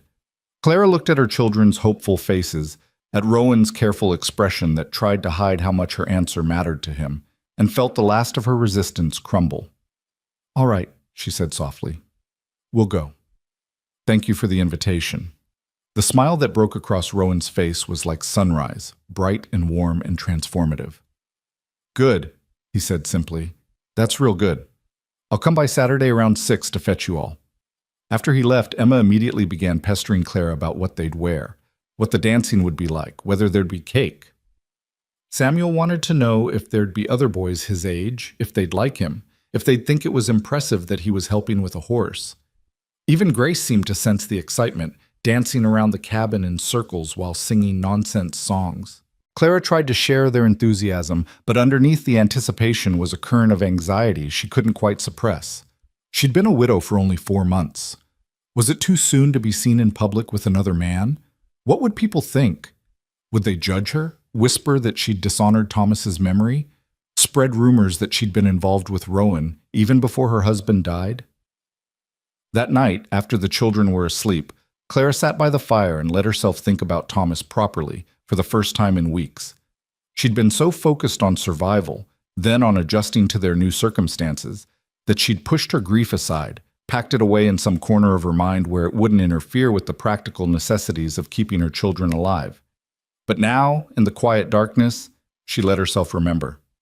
Thomas's laugh, deep and genuine, the way he'd sing off key while doing chores, his absolute certainty that they were going to build something wonderful out west, that their future was bright and boundless, his gentleness with the children, his ambitious plans, his fundamental goodness. She'd loved him. She still loved him, in the way you love someone who shaped your life and gave you your children and then left a Thomas-shaped hole in the world when he departed. But that love was complicated now by the reality of what had come after, the desperate struggle to survive, the moments when she'd been angry at him for dying, for leaving her alone, for dragging them out west to pursue his dreams, and then abandoning her to deal with the nightmare those dreams became. Was it a betrayal to feel something for Rowan? To look forward to seeing him each evening, to notice the way his eyes crinkled when he smiled, to feel safe in his presence in a way she hadn't felt safe in months? Was it wrong to be attracted to his quiet strength, his steady reliability, the way he treated her children with genuine affection rather than obligation? Clara didn't know. She suspected Thomas, generous soul that he'd been, would have wanted her to find happiness again, would have wanted their children to have a father figure in their lives. But knowing what Thomas would have wanted and allowing herself to pursue it were two very different things. Saturday arrived faster than Clara expected, marked by a flurry of preparation that took over the entire cabin. Mrs. Chen had indeed provided a dress, a simple calico in deep blue with cream-colored buttons, slightly worn but clean and well-maintained. It was too large in some places and too small in others, but Clara had the skills to alter it, working late into the night by firelight to take it in at the waist, let out the hem, adjust the sleeves. When she finally tried on the finished product, Emma gasped. "Mama, you look so pretty!" Clara examined herself in the small, cracked mirror that hung near the door, the only mirror in the cabin. The woman looking back at her was thinner than she remembered, her face more angular, her eyes older. But the dress fit well, and with her hair washed and properly braided, she looked almost like her old self. Almost like a woman who might reasonably attend a social function rather than a desperate widow living in a tent. The children were equally transformed. Mrs. Chen had provided clothes for them too, a dress for Emma in yellow cotton that made her look suddenly grown up, proper pants and a shirt for Samuel that weren't patched or too large, a tiny dress for Grace with ruffles at the hem that made the little girl twirl with delight. When Rowan arrived at 6 o'clock as promised, Clara saw his eyes widen slightly as he took them all in. "Well," he said after a moment, "don't you all look fine?" He'd clearly made an effort himself. His shirt was clean and pressed, his pants free of the dust and dirt that usually marked his workdays, his boots polished, his hair still damp from washing. He'd even shaved, revealing a strong jawline that Clara realized she'd never properly seen beneath the usual stubble. The ride into Green River took about 40 minutes, all of them squeezed onto Rowan's mare and a second horse he'd borrowed for the occasion. Samuel rode with Rowan, chattering excitedly about the horse training they'd been doing. Emma rode with Clara, uncharacteristically quiet, nervous about meeting other children after so long in isolation. Grace dozed in Clara's arms, worn out from the excitement of the day. Green River on a Saturday evening was transformed from the dusty, rough town Clara remembered from her desperate days seeking work. Lanterns hung from storefronts and trees, casting a warm glow over the main street. The church, a modest white building with a simple steeple, had its doors thrown open, and music spilled out into the evening air. People dressed in their Sunday best walked in groups toward the church, calling greetings to neighbors, laughing at shared jokes. Clara felt her stomach clench with anxiety. These people knew her, or knew of her, the desperate widow with 3 children who'd been living in a tent on the outskirts of town. They'd seen her at her lowest, watched her struggle and fail to find work, probably gossiped about her situation over dinner tables and at other social gatherings. What would they think seeing her here now, dressed properly, arriving with Rowan Tate, who was well respected in the community? "Hey," Rowan said softly, touching her arm gently. "You're doing that thing where you worry about what people think. Stop it. You have as much right to be here as anyone." "Easy for you to say," Clara murmured. "You weren't the one they all watched falling apart." "No," Rowan agreed, "but I was the one everyone gossiped about when my mother died, and I was living rough, doing odd jobs, sleeping in barns. People love to talk, Clara, but they also love seeing someone rise back up. Give them that story instead of the tragedy they've been telling. Show them you're not defeated." The conviction in his voice steadied her. Clara took a breath, adjusted Grace on her hip, and walked toward the church with her head high and her children beside her. The social was held in the church hall attached to the main building, a large room with wooden floors perfect for dancing, long tables laden with food contributed by various families, and a small stage where 3 musicians were already warming up with fiddle, guitar, and banjo. The room was crowded with people Clara vaguely recognized, ranch families from the surrounding area, townspeople, the merchants she'd approached during her desperate job search. Several heads turned when they entered. Clara felt the weight of curious stares, heard the whispers that immediately started. But before her anxiety could fully take hold, Mrs. Chen materialized at her elbow, like a protective guardian. "You look good," the older woman announced loudly enough for nearby people to hear. "The dress fits perfect. Yes, I told you it would. Come, I introduce you properly to people. Not as desperate widow, but as my seamstress who does excellent work." And just like that, Clara found herself being paraded around the room by Mrs. Chen, who introduced her to various townspeople with the kind of authority that brooked no judgment or gossip. This was Mrs. Chen's employee, her tone implied, and anyone who had a problem with that could take it up with her directly. Several women Clara had previously approached for work now greeted her with cautious friendliness, perhaps remembering that they'd turned her away in her time of need and feeling awkward about it. The Reverend's wife was particularly effusive, gushing about how wonderful it was that Clara had found stable employment, how good it was for the children to be properly settled. Clara smiled and nodded and said the right things, all while feeling like she was playing a role in some elaborate theater production. This polite, grateful version of herself felt distant from the desperate, angry woman who'd lived in that tent, as if that Clara had been someone else entirely. The children, meanwhile, had been absorbed into various groups. Emma had been claimed by a cluster of girls near her age who were giggling over something by the food table.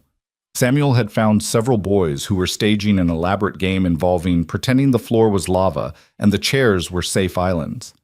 Grace had been scooped up by a kindly grandmother type who was cooing over her ruffled dress and feeding her small pieces of cookie. Rowan stayed nearby, not hovering exactly, but present, a solid, steady presence that Clara found herself unconsciously drifting toward whenever the social interactions became overwhelming. He seemed to know half the people in the room, exchanging easy greetings with ranchers, joking with the merchants, respectfully nodding to the town's more prominent citizens. When the music started in earnest, the dance floor began to fill with couples. Clara watched from the sidelines, her foot tapping unconsciously to the lively fiddle tune. It had been so long since she'd danced, since she'd done anything purely for enjoyment rather than survival. The last time had been at a harvest festival back in Kansas City, before Thomas had gotten the idea to move west, before everything had fallen apart. Dance with me, Rowan said beside her, and Clara startled. She'd been so lost in memory she hadn't noticed him approaching. I don't know if I should, Clara said hesitantly. People are already talking. Let them talk, Rowan interrupted. You said yourself they're already gossiping. Might as well give them something worth their breath. He held out his hand, patient, not pushing, just offering. One dance, Clara. Just want one. When's the last time you did something just because it made you happy? Clara couldn't remember. Happiness had been so far down her list of priorities for so long that she'd almost forgotten what it felt like. But looking at Rowan's outstretched hand, at the hope in his eyes, at the people swirling around the dance floor who seemed to be having the time of their lives, she found herself nodding. All right, she said softly. One dance. His hand closed around hers, warm and calloused and steady, and he led her onto the dance floor just as the fiddle player launched into a waltz. Clara had a moment of panic. She didn't remember how to do this, hadn't danced in years, was going to embarrass herself. But then Rowan's other hand settled at her waist, and he was guiding her into the steps with a confidence that made it easy to follow. They moved awkwardly at first, Clara stumbling over her own feet, hyper-aware of his hand at her waist, of how close they were, of the people watching from the sidelines. But Rowan just smiled at her, encouraging and gentle, and slowly she relaxed into the rhythm. 1, 2, 3, 1, 2, 3. Around and around the floor, while the fiddle sang and the other couples swirled nearby. You're doing fine, Rowan murmured. Just relax and trust me to lead. Trust. Such a small word for such an enormous ask. But Clara found that she did trust him.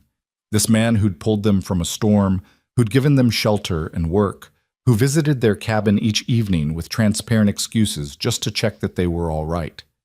She trusted him in a way she hadn't trusted anyone in a very long time. The waltz ended and another began, and they kept dancing. Clara stopped worrying about the watching eyes, stopped caring what people might say. For these few minutes, she let herself simply be, not a desperate widow, not a struggling mother, not a woman haunted by loss and failure. Just Clara, dancing with a good man under lantern light while music filled the air. When they finally left the floor, breathless and smiling, Clara felt lighter than she had in months. Emma ran up immediately, her eyes shining. Mama, you looked so beautiful out there, like a princess. Did I? Clara laughed, tucking a strand of hair behind her daughter's ear. I felt more like a clumsy farm girl who'd forgotten how to dance. You looked perfect, Rowan said quietly, and the sincerity in his voice made Clara's breath catch. They spent the rest of the evening in comfortable company, eating the potluck food, watching the children play, occasionally venturing onto the dance floor for another turn. Clara found herself actually enjoying the social interactions, laughing at jokes, sharing stories with other women about the trials of motherhood, accepting compliments on her sewing work from people who'd heard about it from Mrs. Chen.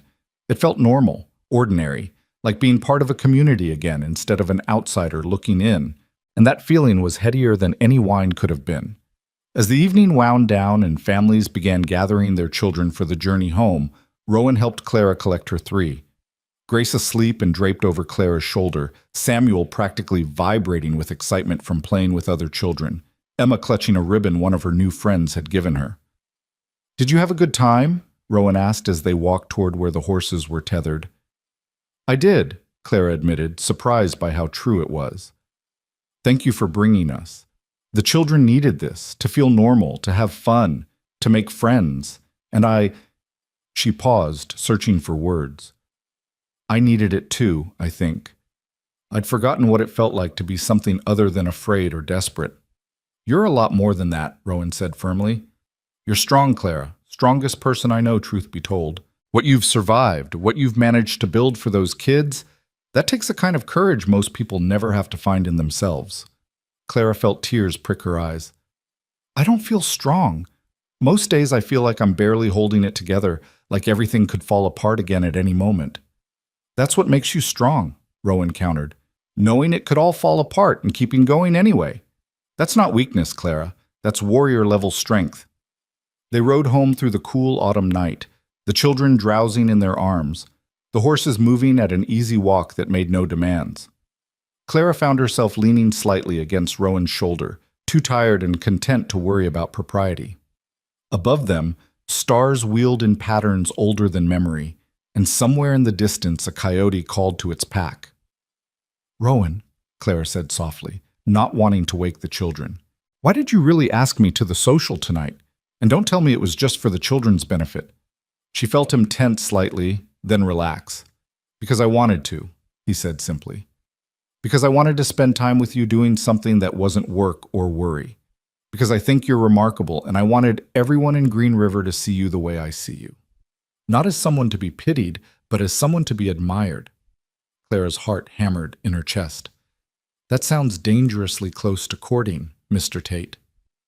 "Maybe it is," Rowan said quietly. "Would that be such a terrible thing?" "Would it?" Clara examined her feelings as carefully as she might examine a torn seam, looking for the weak spots, the places that might unravel under pressure.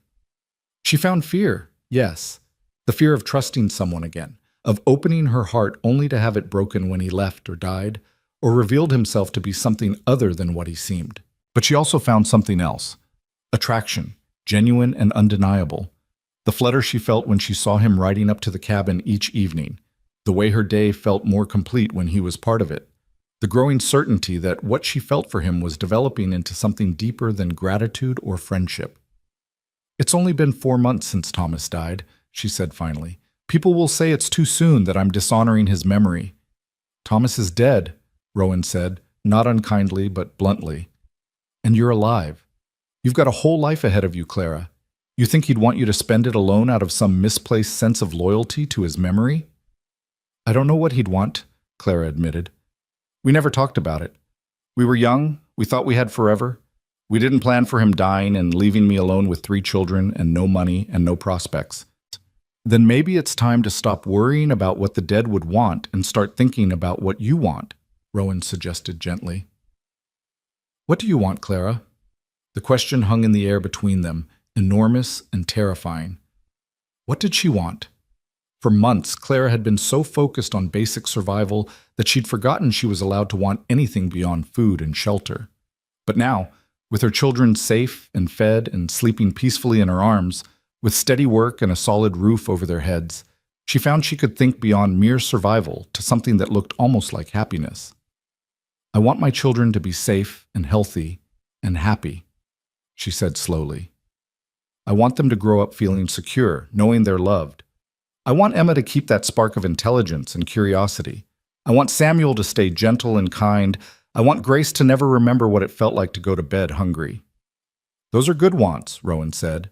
"What do you want for yourself?" Clara took a shaky breath. "I want to feel like I'm living again instead of just surviving.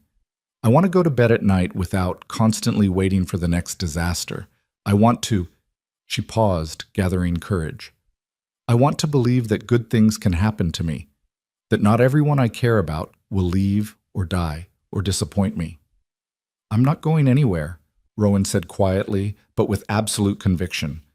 "And I don't plan on dying anytime soon. And Clara, I can promise you right now, I will do everything in my power never to disappoint you." "You can't promise that," Clara protested. "No one can promise that." "Then let me promise this instead.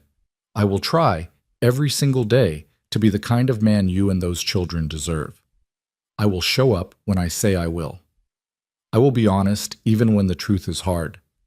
I will put your needs and your children's needs above my own comfort. And if I fail, when I fail, because everyone fails sometimes, I will own it and work to do better." Clara felt something crack open in her chest, some protective wall she'd built around her heart after Thomas's death. "That's a big promise." "I'm a man who keeps his promises," Rowan said simply, "so I don't make them lightly." They reached the cabin just then, the familiar shape of it solid and welcoming in the darkness. Rowan helped Clara dismount, carefully transferring sleeping children without waking them. Together they got the little ones inside and into bed, moving around each other with an ease that spoke of growing familiarity. When all 3 children were tucked in and breathing deeply, Clara walked Rowan back to the door. They stood there in the threshold, neither quite ready to say goodnight, the air between them charged with possibility. "Thank you," Clara said finally, "for tonight, for everything." for seeing something in me worth saving when I couldn't see it myself. You saved yourself, Rowan corrected. I just gave you some tools to work with. Then thank you for the tools. Clara hesitated, then made a decision. She rose up on her toes and pressed a quick, chaste kiss to Rowan's cheek. Good night, Rowan. She saw surprise flash across his face, followed by something that looked like wonder. His hand came up to touch the spot where her lips had been, as if confirming it had really happened. Good night, Clara, he said softly. Then, with a visible reluctance, he stepped off the porch and walked toward his horse. Clara stood in the doorway, watching him ride away, her fingers pressed to her own lips, her heart doing complicated things in her chest. She'd just crossed a line, she realized. That kiss, innocent as it had been, represented an acknowledgement that something was happening between them, something that went beyond gratitude or friendship or the simple kindness of one person helping another. She was falling for Rowan Tate. Maybe had already fallen, truth be told. And the terrifying, exhilarating truth was that she thought maybe, possibly, he was falling for her too. The autumn weeks progressed in a golden haze of work and growing attachment. Clara's skills as a seamstress became well known in Green River, and soon people were bringing their mending directly to her at the cabin, willing to pay for quality work. The extra income, combined with her wages from the ranch, meant she could actually save money, building a small cushion against future emergencies that made her breathe easier at night. Samuel's work with the colt progressed beautifully. The young horse, whom Samuel had immediately named Thunder despite the animal's gentle temperament, followed the boy around like a puppy, nuzzling his pockets for treats and whickering with pleasure when Samuel appeared. Watching her son's confidence grow, seeing him develop a skill that might serve him well in this ranching country, filled Clara with fierce maternal pride. Emma had been invited to attend the small school that met in the back room of the general store 3 days a week. Clara couldn't quite afford the tuition, but Mrs. Chen had somehow arranged for it to be sponsored by an anonymous benefactor, whom Clara strongly suspected was either Rowan or Mrs. Chen herself. Emma was thriving there, soaking up knowledge like a sponge, coming home each day with stories about what she'd learned. And Rowan continued his evening visits, though now they dropped the pretense of checking repairs or bringing supplies. He came because he wanted to see them, because Clara looked forward to his arrival, to the way his presence made the cabin feel complete, because the children lit up when they heard his horse approaching, because somewhere along the way they'd become something that looked very much like a family. One evening in late October, as the first real cold snap of autumn had them all huddled near the fire, Rowan arrived with a package wrapped in brown paper. "What's this?" Clara asked as he handed it to her. "Early Christmas present," Rowan said, looking almost shy. "Well, not really Christmas, more of a because I saw it and thought of you present." Clara unwrapped it carefully, aware of the children crowding around to see.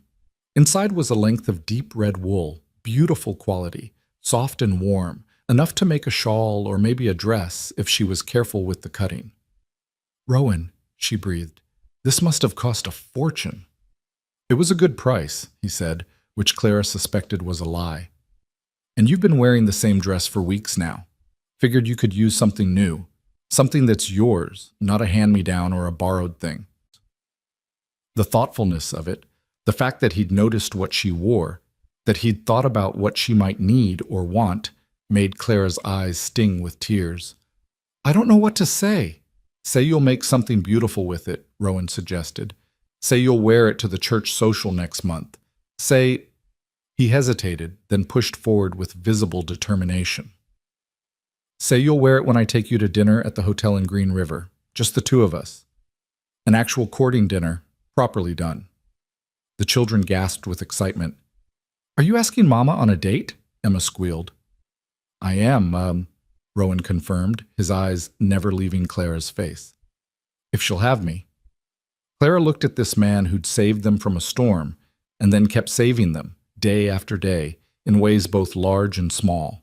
This man who made her laugh, who treated her children with genuine affection, who saw her not as a burden or a charity case, but as someone worthy of respect and care. This man who made her feel alive again in ways she'd thought impossible after Thomas's death.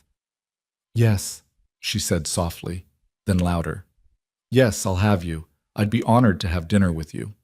The smile that broke across Rowan's face was like the sun coming out from behind clouds, bright and warm and transformative. The children cheered, Samuel launching himself at Rowan in an exuberant hug that nearly knocked the man over, Emma dancing around the cabin with the red wool held against her chest, Grace clapping her hands and giggling without understanding what was happening but catching the joy anyway. And Clara stood there holding that beautiful red wool, feeling her heart expand with something that felt dangerously, wonderfully like hope, mixed with affection, mixed with the early stirrings of what might become love if she gave it time and room to grow. She'd been so afraid for so long, afraid of starving, afraid of failing her children, afraid of trusting again, afraid of wanting more than mere survival. But maybe it was time to stop being afraid. Maybe it was time to embrace the second chance that had quite literally ridden up to her tent in the middle of a storm. Maybe it was time to believe that happy endings weren't just for other people, but for her too. The dinner at the Green River Hotel happened on a Saturday evening in early November, when the Wyoming air had turned crisp enough that breath made clouds, and the promise of winter hung heavy in the sky. Clara had spent the better part of 2 weeks working on a dress from Rowan's red wool, staying up late by lamplight to get every seam perfect, every detail just right. She'd styled it simply, high collar, fitted bodice, full skirt that swayed when she walked. But the color transformed it into something special, something that made her feel beautiful in a way she hadn't felt since before Thomas died. Mrs. Chen had agreed to watch the children for the evening, an arrangement that had involved much negotiation and final acceptance on Clara's part.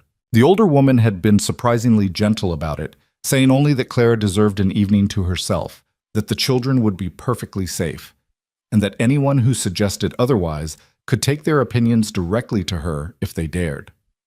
Rowan arrived at the cabin precisely at 6, dressed in what Clara suspected were his finest clothes, dark pants, a pressed white shirt, a vest that looked new, and a string tie that he kept adjusting nervously.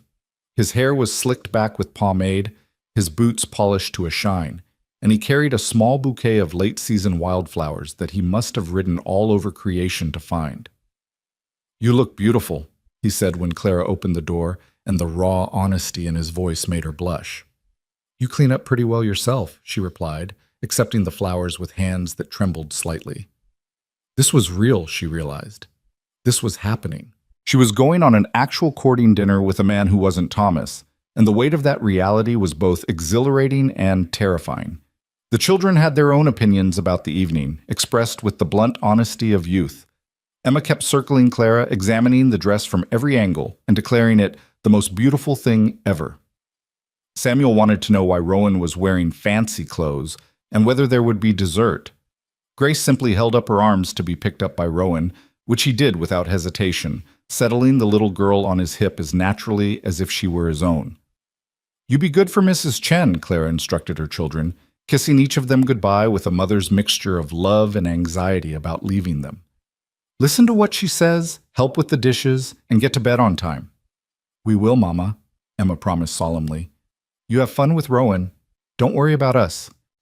The fact that her 8-year-old daughter was reassuring her about going on a date was both amusing and slightly mortifying, but Clara accepted the sentiment with grace. She'd worried so much about her children for so long that having them worry about her for a change felt oddly touching. The ride into Green River took about 30 minutes, and unlike their previous journey to the church social, this time it was just the two of them. Clara rode behind Rowan on his sorrel mare, her arms around his waist, acutely aware of every point of contact between them. They talked easily about inconsequential things, the weather turning colder, the ranch preparing for winter, the new family that had moved into town and opened a bakery. But beneath the casual conversation ran a current of nervous energy, anticipation of what this evening meant, where it might lead. The Green River Hotel was the finest establishment in town, a 2-story building with actual glass windows and a dining room that served meals to travelers and locals alike. Clara had walked past it many times during her desperate months, but had never imagined setting foot inside. The place represented a world she'd thought forever closed to her, the world of people who had money, security, places to belong. Rowan helped her dismount, offered his arm with old-fashioned courtesy, and escorted her through the front door like she was royalty rather than a widow who'd been living in a tent just months ago. The dining room was warm and inviting, lit by oil lamps that cast a golden glow over white tablecloths and real china plates. Several tables were occupied by other diners, ranchers and their wives, a few traveling salesmen, the bank manager with his family. Heads turned when Clara and Rowan entered, and Clara felt the familiar weight of curious stares. "Just breathe," Rowan murmured near her ear. "You belong here just as much as anyone else." They were seated at a corner table that offered a measure of privacy while still allowing them to see the rest of the room. The proprietor, a heavy-set man named Mr. Ferguson, whom Clara vaguely recognized, greeted Rowan warmly and treated Clara with the kind of respectful courtesy that suggested he'd been instructed to do so, possibly by Mrs. Chen or Rowan himself. "The special tonight is roast beef with potatoes and carrots," Mr. Ferguson announced. "We've also got chicken and dumplings and a nice pork roast. To drink, we have coffee, tea, or lemonade." Clara couldn't remember the last time she'd been offered actual choices about food rather than simply eating whatever was available or going without. The menu seemed impossibly luxurious: real meat, multiple options, side dishes that didn't come from a sack of cornmeal. Her throat tightened with emotion she tried to hide. "The roast beef sounds wonderful," she managed. "Make that 2, Rowan added, "and coffee for both of us." When Mr. Ferguson departed to place their order, Clara looked around the dining room with fresh eyes. She recognized several people now: the dry goods merchant who'd bought her wedding ring and then forgotten his promise to help feed her children, the banker who'd refused her request for a small loan, the Reverend's wife who'd expressed concern about Clara's situation but hadn't actually offered any concrete assistance. These were people who'd seen her at her lowest, who'd witnessed her desperation and done nothing meaningful to help. "Stop," Rowan said gently, and Clara realized her hands were clenched on the tablecloth. "I can see you remembering all the times people failed you. Don't let them take this evening from you. Don't give them that power." "It's hard not to think about it," Clara admitted quietly. "Being here, seeing them, it reminds me of going door to door begging for work, for help, for anything, and being turned away again and again." "I know," Rowan said. "But Clara, look at where you are now. You're not begging anymore. You're here as a paying customer, wearing a dress you made with your own skilled hands, having earned your place through hard work and determination. You're not the desperate woman they remember. You're something stronger, something that survived what would have broken most people." Clara met his eyes and saw absolute conviction there, absolute belief in her. It was intoxicating and terrifying in equal measure, being seen that way, being believed in with such certainty. She'd spent so long thinking of herself as a failure, as someone who'd let her children down, that accepting Rowan's version of events required a fundamental shift in how she understood her own story. "How do you do that?" she asked softly. "Do what?" "Make me believe I'm better than I think I am." Rowan reached across the table and took her hand, his calloused fingers warm against hers. The gesture was intimate enough to draw more glances from nearby tables, but Clara found she didn't care. Let them look, let them whisper. She was done living her life according to other people's judgments. "I don't make you believe anything," Rowan said. "I just reflect back what's already there. You're remarkable, Clara Jennings. You just forgot it for a while." Their food arrived before Clara could formulate a response to that statement, and for several minutes they ate in comfortable silence. The roast beef was tender and flavorful, the potatoes creamy with butter, the carrots cooked to perfection. It was without question the finest meal Clara had eaten since leaving Kansas City, and she found herself savoring every bite, making it last as long as possible. "Tell me about Thomas," Rowan said suddenly, and Clara looked up in surprise. "Why would you want to know about my dead husband on our first proper courting dinner?" "Because he was part of your life, part of what made you who you are," Rowan said simply. "And because if we're going to move forward, and I hope we are, then I need to understand where you've been. I'm not threatened by his memory, Clara. I'm not trying to replace him or compete with him. I just want to know the whole of you, and he's part of that story." The thoughtfulness of it, the mature understanding that her past didn't have to be hidden or ignored, loosened something in Clara's chest. She set down her fork and took a sip of coffee, gathering her thoughts. "Thomas was a good man," she said finally. "Kind, ambitious, full of dreams about what we could build out west. He wanted land, wanted to create something lasting for our children. He saw opportunity where I saw risk, and his enthusiasm was infectious enough that I agreed to leave everything familiar and come out here with him. Do you regret it, coming west? Clara considered that. I regret how it turned out. I regret that he died and left us stranded. But do I regret the choice itself? I don't know. Maybe if we'd stayed in Kansas City, things would have been better, maybe worse. There's no way to know what might have been. What was he like? As a husband? As a father? He loved the children fiercely, Clara said, her voice growing thick with emotion. He was patient with them, playful in a way I never quite managed to be. He'd carve toys for Samuel, tell elaborate stories to Emma, spend hours just holding Grace when she was fussy. He wasn't perfect. He could be impractical, too focused on dreams and not enough on reality, but he tried. He really tried to give us a good life. Sounds like a man worth remembering, Rowan said quietly. He was. Clara paused, then decided to push forward with honesty. But Rowan, I need you to understand something. I love Thomas. Part of me always will. He gave me my children, he was my partner for years, and his death nearly destroyed me. But that love lives in the past.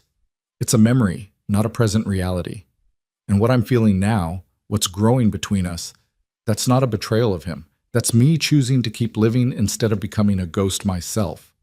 Rowan's grip on her hand tightened. I needed to hear that, he admitted. I've been worried that I was pushing too hard, moving too fast, not giving you enough time to grieve properly. There is no proper way to grieve, Clara said. Everyone tells you there are stages, that you need time, that there are rules about how long you should wait before moving on. But grief isn't neat like that. It's messy and complicated, and it doesn't follow anyone's timeline. I'll probably always carry some sadness about Thomas, some guilt about the circumstances of his death and what came after. But that doesn't mean I'm not ready to feel something new, something different with someone else. With me, Rowan said, making it a statement rather than a question. With you, Clara confirmed, feeling her cheeks heat. If you'll have me, with all my complications and children and trauma. Clara, I wouldn't want you any other way. The complications and children are part of the package, and the trauma... He paused, searching for words. The trauma is what made you strong enough to survive. I'm not interested in some idealized version of you that never struggled. I want the real woman sitting across from me right now, with all her scars and strengths and the 3 children who are probably driving Mrs. Chen to distraction as we speak. Clara laughed at that, the tension breaking. Grace was trying to climb into the flour barrel when we left. Mrs. Chen is definitely earning her evening babysitting fee.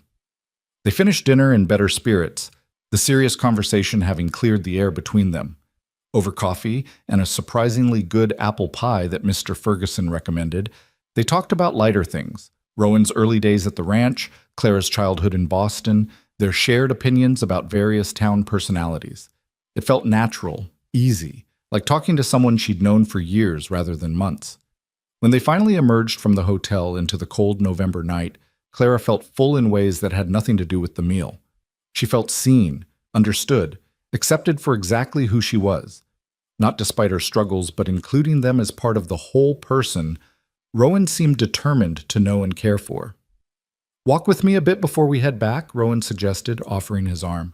It's a nice night, and I'm not quite ready to share you with the children again yet. Clara slipped her hand through his arm, feeling the solid warmth of him even through his coat. They walked slowly down Green River's main street, which was quiet at this hour with most establishments closed for the evening.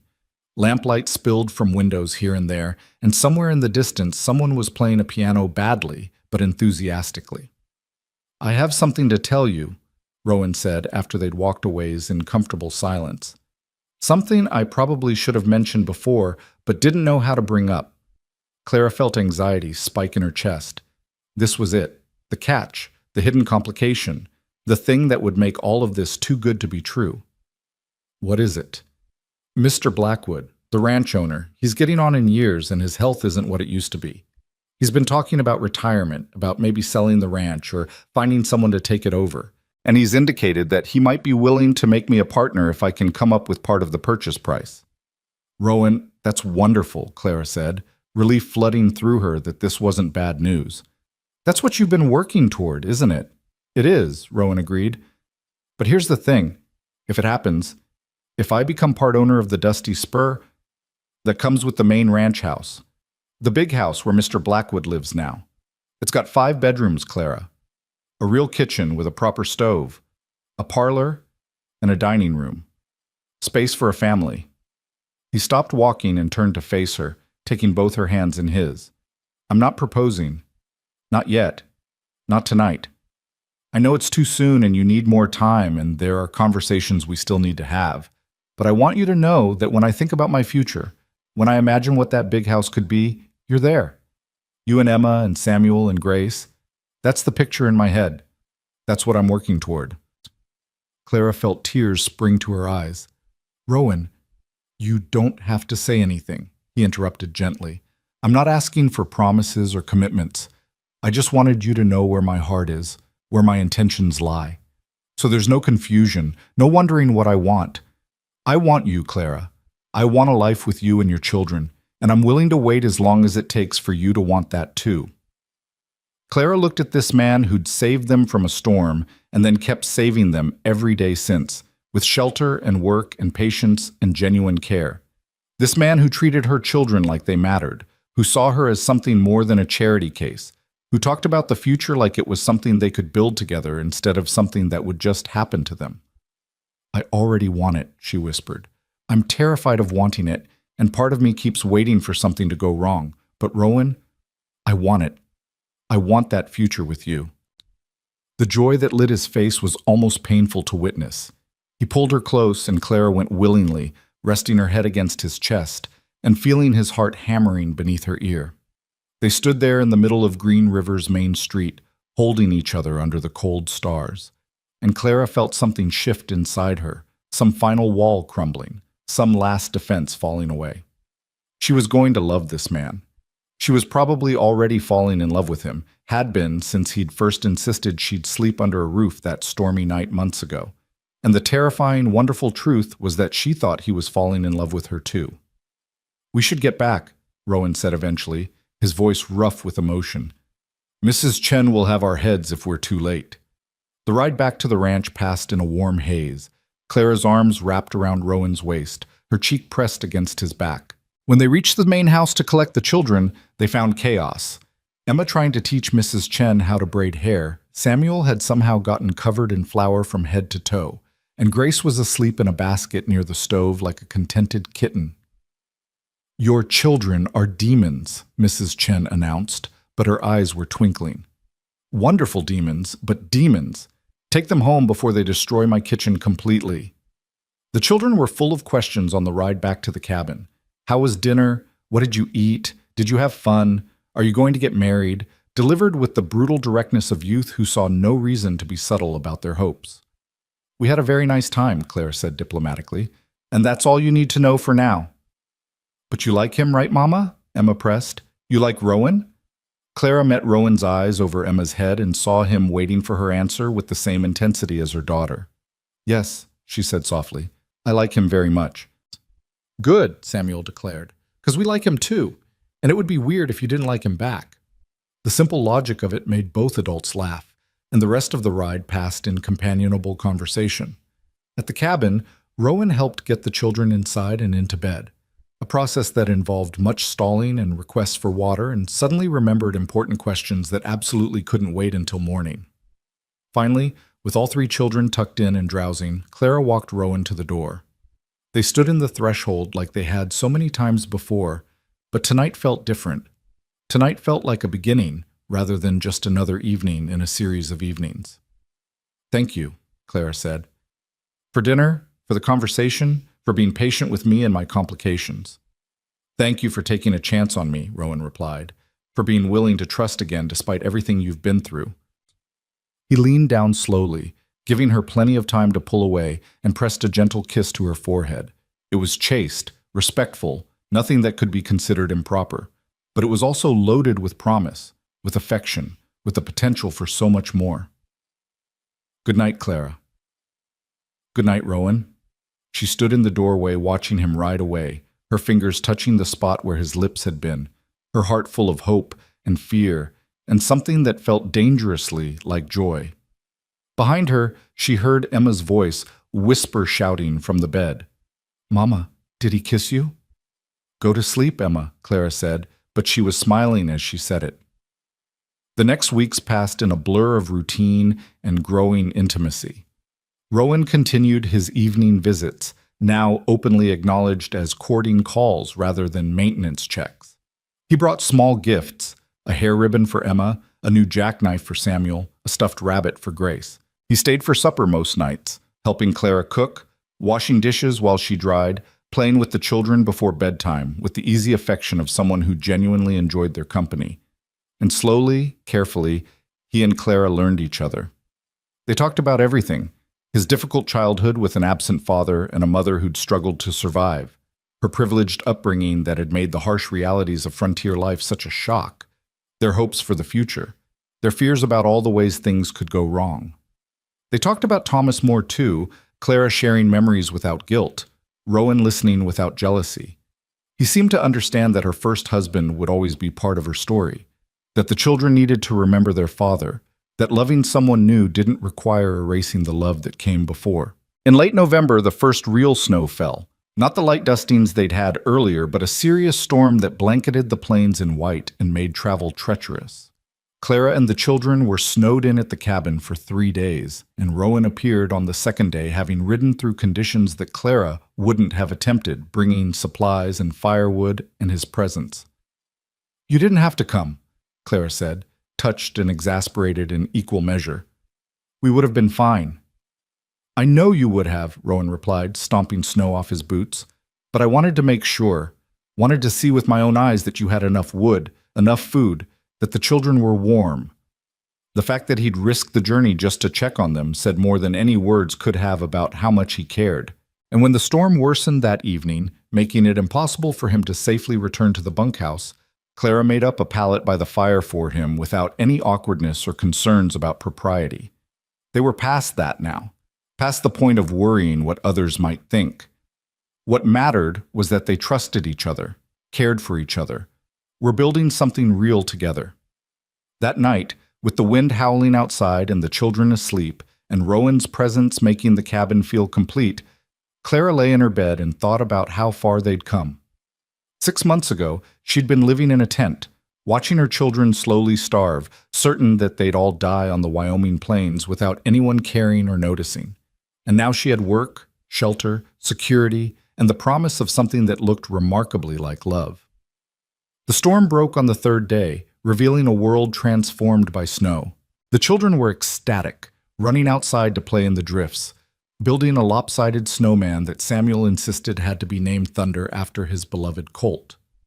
Rowan stayed to help dig out paths and make sure the cabin weathered the storm without damage before finally heading back to his duties at the ranch. "I'll be back tomorrow," he promised Clara at the door. "Mr. Blackwood wants to talk to me about the partnership. It might be happening sooner than we thought." "That's wonderful," Clara said, meaning it. "I'll keep my fingers crossed for you." But the next evening, when Rowan arrived, his expression was troubled. Clara knew immediately that something was wrong.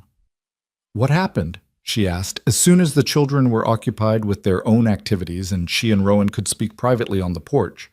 "Mr. Blackwood is ready to move forward with the partnership," Rowan said. "But there's a complication. His nephew, a man named Garrett Blackwood who lives back east, has expressed interest in the ranch. He's offering to buy the whole operation outright, for more money than Mr. Blackwood would get from selling me a partnership share." Clara felt cold dread settle in her stomach. "So what does that mean?"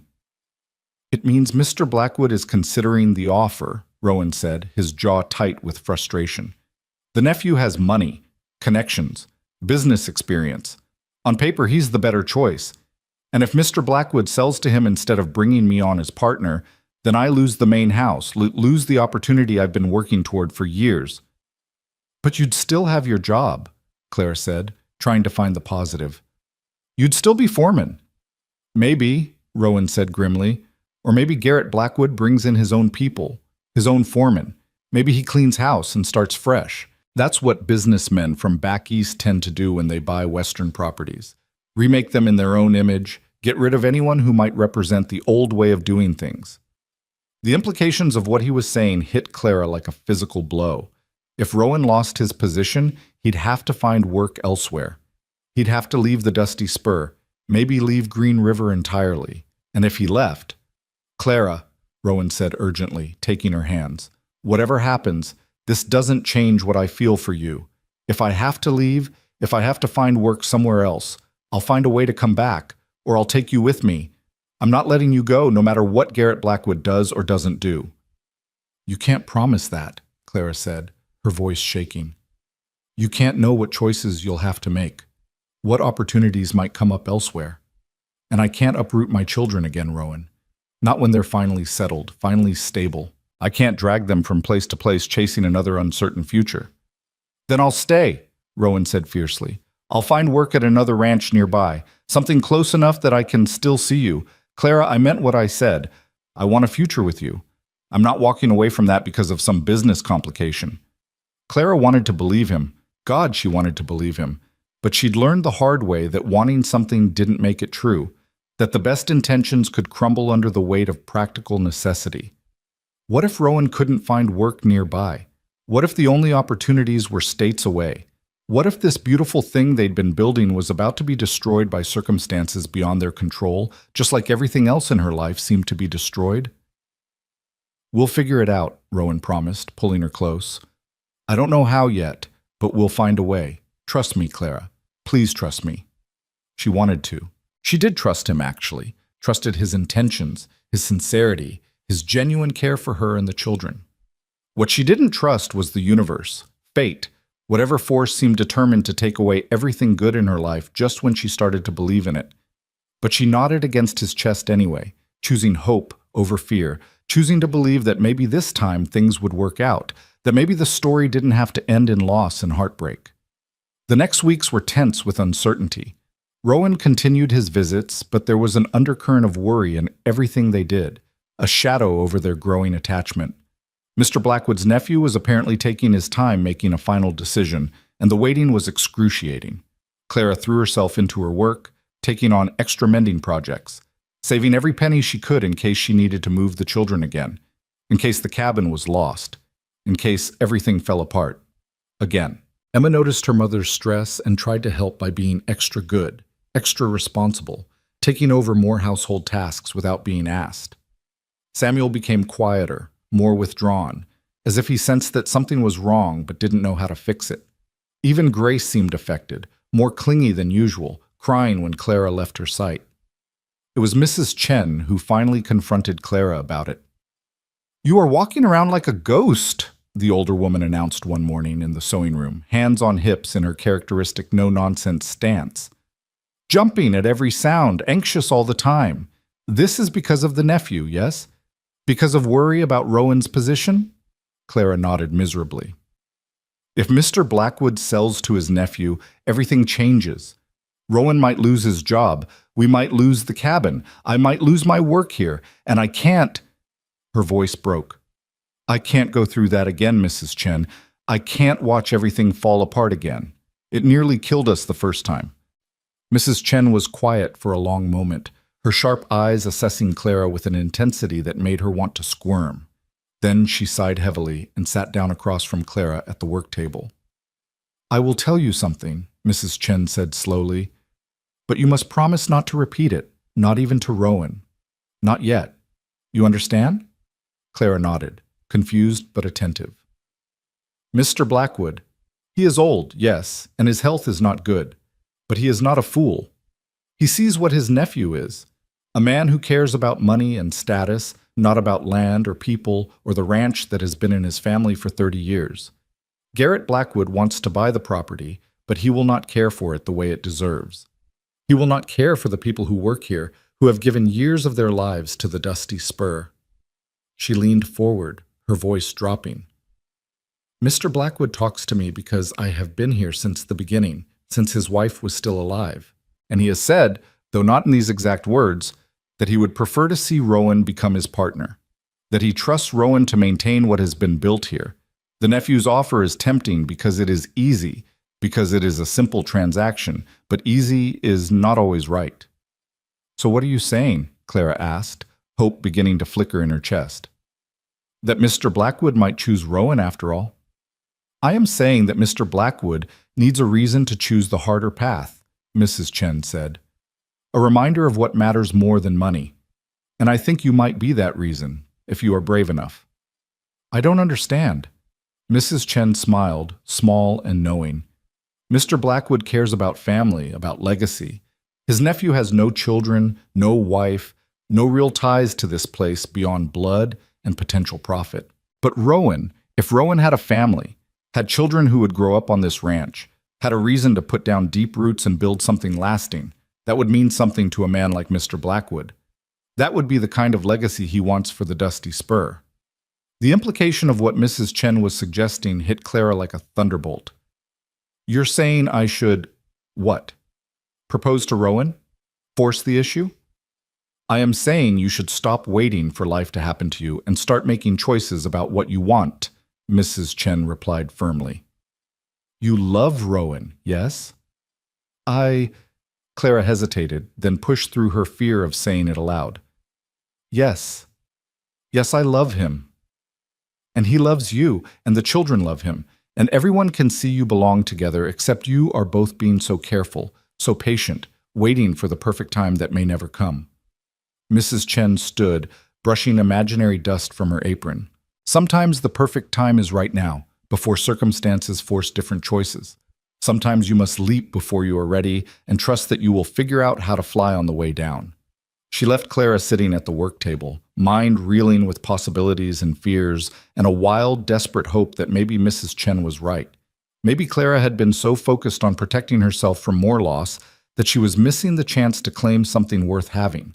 Maybe it was time to stop being afraid and start fighting for the future she wanted. That evening, when Rowan arrived for his usual visit, Clara made a decision. She waited until the children were in bed, until they had privacy on the porch under a sky full of stars. And then she took a deep breath and dove in.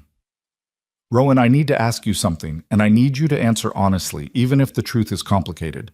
He turned to her, concern in his eyes. Of course. Ask me anything. Clara gathered her courage, thinking of everything they'd been through, everything they'd built together, everything they stood to lose if she didn't take this chance. If you could have what you wanted, the partnership, the ranch house, a family to fill it with, would you want that with me? Would you want to marry me, make a life together, raise my children as yours? Rowan stared at her, stunned into silence. Clara pushed forward before she lost her nerve. Because I love you, Rowan Tate. I think I've loved you since you pulled us out of that storm, though I've been too scared to admit it. And I know it's only been a few months, and I know there are 1,000 practical reasons why we should wait. But I'm tired of waiting. I'm tired of being careful. I want to choose happiness while I still have the chance. So I'm asking you, will you marry me? For a moment that stretched into eternity, Rowan just stared at Clara, his expression unreadable in the starlight. Clara's heart hammered so hard she thought it might crack her ribs. She'd done it. She'd taken the leap Mrs. Chen had talked about, had thrown herself into the void with nothing but hope to break her fall. And now she waited, suspended in that terrible space between question and answer, between possibility and reality. Then Rowan's face transformed, wonder and joy breaking across his features like sunrise over the plains. He reached into his vest pocket with trembling hands and pulled out a small velvet box that looked worn with age and handling. I've been carrying this for 2 weeks, he said, his voice rough with emotion, trying to work up the courage to ask you the same question. My mother's ring, the only thing I have left of her. I wanted to wait until the situation with the ranch was settled, until I could offer you security and certainty. But Clara... He opened the box to reveal a simple gold band with a single pearl, luminous in the dim light. Yes, God, yes, I'll marry you. I want nothing more than to spend my life with you and those children. Clara felt tears streaming down her face as Rowan slipped from the porch to kneel before her on one knee, the traditional position reversed, but somehow perfect in its unexpectedness. He took her hand, and she could feel him shaking, feel the depth of emotion he was barely containing. Clara Jennings, he said formally, his voice steadier now. You've asked me to marry you, and I've said yes, but let me ask you proper, the way I've been planning to. Will you do me the honor of becoming my wife? Will you let me be a father to Emma and Samuel and Grace? Will you build a future with me, whatever that future looks like, wherever it takes us?" "Yes," Clara whispered, then louder. "Yes, yes, 1,000 times, yes." He slipped the ring onto her finger. It fit perfectly, as if it had been made for her. And then he was standing, pulling her into his arms, kissing her with a passion that had been building for months, that tasted of hope and promise and forever. Clara kissed him back with equal fervor, pouring into it all the love she'd been too afraid to speak aloud, all the dreams she'd been too scared to claim. When they finally broke apart, both breathless, she heard squealing from inside the cabin and realized the children had been watching through the window. The door burst open and all three of them came tumbling out, Emma launching herself at Rowan, Samuel grabbing his legs, Grace toddling over with arms raised to be picked up. "Does this mean you're going to be our papa?" Samuel asked, his voice muffled against Rowan's thigh. "If you'll have me," Rowan replied, somehow managing to scoop up all three children while keeping one arm around Clara. "If you want me to be your papa, then that's exactly what I'll be." "We want it," Emma declared. "We've wanted it forever. Right, Samuel?" "Right," Samuel agreed enthusiastically. "Can I call you Papa now, or do we have to wait until after the wedding?" "You can call me whatever you want," Rowan said, his voice thick with emotion. "Papa, Pa, Dad, whatever feels right to you." "Papa," Samuel decided immediately, testing out the word. "Papa Rowan." Grace, not to be left out, patted Rowan's face with her small hand and declared, "Papa," with the absolute certainty of a 3-year-old who'd just made a momentous decision. They stayed out on the porch for another hour, too excited to think about sleep, making plans and dreaming aloud about the future. The children had endless questions. When would the wedding be? Where would they live? Could Thunder the Colt come to the wedding? That Rowan and Clara answered as best they could despite not having worked out most of the details themselves. Finally, when Grace started nodding off against Rowan's shoulder and Samuel couldn't stop yawning, they got the children back to bed. This time, when Rowan prepared to leave, Clara stopped him at the door. "Don't go," she said softly. "Stay. Not," she blushed, "not like that. Not yet. But stay here with us. Sleep by the fire like you did during the storm. I don't want to spend tonight apart, not after this." Rowan's eyes were soft as he nodded. "I'd like that. I'd like that very much." So he stayed, and Clara lay in her bed listening to his steady breathing from across the room, looking at the ring on her finger that caught the dying firelight, and felt something she hadn't felt in longer than she could remember. Absolute certainty that everything was going to be all right. Not just survivable, not just tolerable, but actually genuinely all right. The next morning, they rode together to the main ranch house to share their news. Mrs. Chen took one look at Clara's glowing face and Rowan's proud expression and announced, "Finally, I thought you two would never stop being so careful with each other." "You knew," Clara accused, but she was smiling. "You knew he had the ring." "Of course I knew," Mrs. Chen replied. "Who do you think helped him pick it? Men know nothing about such things. They need guidance." She examined the ring on Clara's finger with a critical eye and nodded approvingly. "Good choice. Simple, elegant, suits you. Now, we must tell Mr. Blackwood. This will matter to him, you know. This will help him make his decision." She led them to Mr. Blackwood's study, where the old rancher was reviewing papers with the kind of frustrated expression that suggested his failing eyesight was making the task difficult. He looked up when they entered, and Clara saw him take in their joined hands, the ring on her finger, the way they stood close together like two halves of a whole. "Well," he said, leaning back in his chair with a slight smile, "this looks like news worth hearing." "Mr. Blackwood," Rowan said formally, "I'd like to introduce you to my fiancée, Clara Jennings. We're engaged to be married." "Are you now?" Mr. Blackwood's smile widened. "And when did this happen?" "Last night, sir.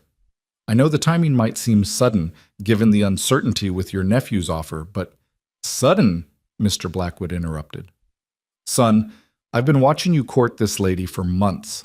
The only sudden thing is that it took you so long to make it official. Mrs. Chen's been giving me daily updates on your progress, or lack thereof. The whole ranch has been taking bets on when you'd finally ask her." Rowan looked stunned, and Clara had to suppress a laugh. Apparently their relationship had been far less private than they'd thought. "Sir," Rowan continued, gathering himself.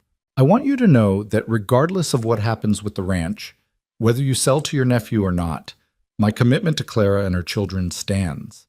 If I need to find work elsewhere to provide for them, I will. But we're hoping, that we might still have a future here at the Dusty Spur. Mr. Blackwood was quiet for a long moment, his weathered fingers tapping on the desk. When he spoke, his voice was thoughtful. My nephew Garrett is offering me a substantial sum for this ranch, more money than I'd see from any other arrangement. From a purely financial standpoint, accepting his offer would be the smart choice. Clara felt her stomach drop, but Rowan's hand tightened on hers, lending her strength. However, Mr. Blackwood continued, I didn't build this ranch to be smart with money. I built it to be a home, a legacy, something that would outlast me and mean something to the people who worked it. Garrett sees this place as an investment opportunity, nothing more. He'd run it like a business, maximize profits, probably replace most of the staff with cheaper labor within a year. He stood slowly, age evident in his movements, and walked to the window overlooking the ranch yard. You know what I see when I look out there, Rowan? I see the life my wife and I built together before she passed. I see 30 years of hard work and good people and belonging to something bigger than just profit margins. And when I think about this place after I'm gone, I don't want to imagine it transformed into just another corporate operation. I want to imagine it continuing as it's been, as a home. He turned back to face them. You've been with me for 8 years, Rowan. I've watched you grow from a young hand with more ambition than sense into a fine foreman, a good man, someone I'd trust with my legacy. And now you're telling me you're starting a family, putting down roots, planning to build something lasting here. He paused, his eyes moving to Clara. Mrs. Jennings, you've been through hell from what I understand. You've survived what would have broken lesser people, and you've raised 3 good children in the process. That speaks to character, to strength. Those are the kind of people I want running this ranch when I'm gone. Sir? Rowan's voice was uncertain, hope warring with disbelief. I'm turning down my nephew's offer, Mr. Blackwood said decisively. I'm moving forward with our original partnership agreement. You'll have 6 months to come up with your portion of the purchase price. We can work out payment terms that make sense. And in the meantime, you and your new family can move into the main house. Consider it part of the arrangement. A foreman who's also a partner should live in the main house, not in the bunkhouse, especially a foreman with a wife and children to look after. Clara couldn't contain her gasp. The main house, the beautiful, spacious home she'd admired from a distance, with its 5 bedrooms and real kitchen and solid walls. For her and her children, for their new family. Mr. Blackwood, I don't know what to say, Rowan managed, his voice thick with emotion. Say you'll take care of this place the way it deserves, Mr. Blackwood replied. Say you'll raise those children to know what it means to build something with your own hands, to be part of a community, to value people over profits. Say you'll make this ranch into the home it's always been meant to be. I promise, Rowan said solemnly. We both do. We'll honor what you've built here, sir. We'll make you proud. I know you will, Mr. Blackwood said. Now get out of my office and let me break the news to my nephew. He's not going to take it well, but that's not your problem. Go start planning your wedding. Mrs. Chen will want to help with that, I'm sure. They left the study in a daze, hardly able to process what had just happened. Everything they'd been worried about, everything that had seemed so uncertain just yesterday, had suddenly resolved itself in the best possible way. The partnership, the house, the future, all of it was theirs, real and tangible and within reach. I can't believe it, Clara whispered once they were outside. Is this really happening? It's happening, Rowan confirmed, pulling her close. You and me and the children, in that house, building a life together. This is real, Clara. This is our second chance. The next weeks passed in a flurry of wedding preparations and moving arrangements. Clara and Mrs. Chen threw themselves into planning a ceremony that would be simple but meaningful, to be held at the Green River Church in mid-December. Emma was beside herself with excitement about being old enough to be a junior bridesmaid. Samuel had been tasked with being ring bearer and took his responsibility with solemn seriousness. Grace would be a flower girl, though at 3 years old her primary qualification was looking adorable in a white dress. Moving into the main house was an overwhelming experience. Clara stood in the large kitchen with its cast iron stove and multiple work surfaces and actual storage cupboards, and had to sit down because the contrast with the tent where she'd once tried to cook over an open fire was too much to process. The children ran through the rooms shrieking with delight, claiming bedrooms and exploring closets, and discovering a library with actual books on the second floor. "This is too much," Clara kept saying to Rowan as they unpacked their few belongings, which looked ridiculously sparse in the spacious house. "We don't deserve this." "You deserve everything," Rowan corrected firmly. "You've earned this 1,000 times over, Clara. Stop questioning it and just let yourself be happy."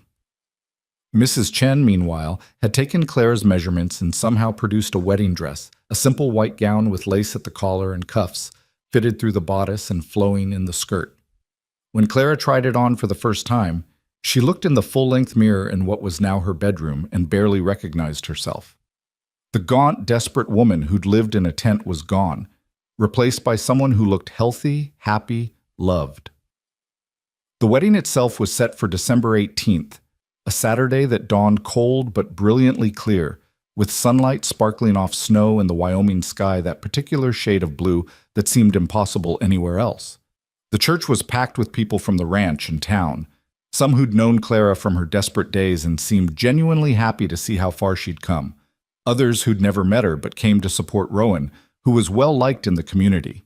Clara stood in the church's small preparation room, her hands shaking as Emma and Mrs. Chen helped her with final adjustments to her dress.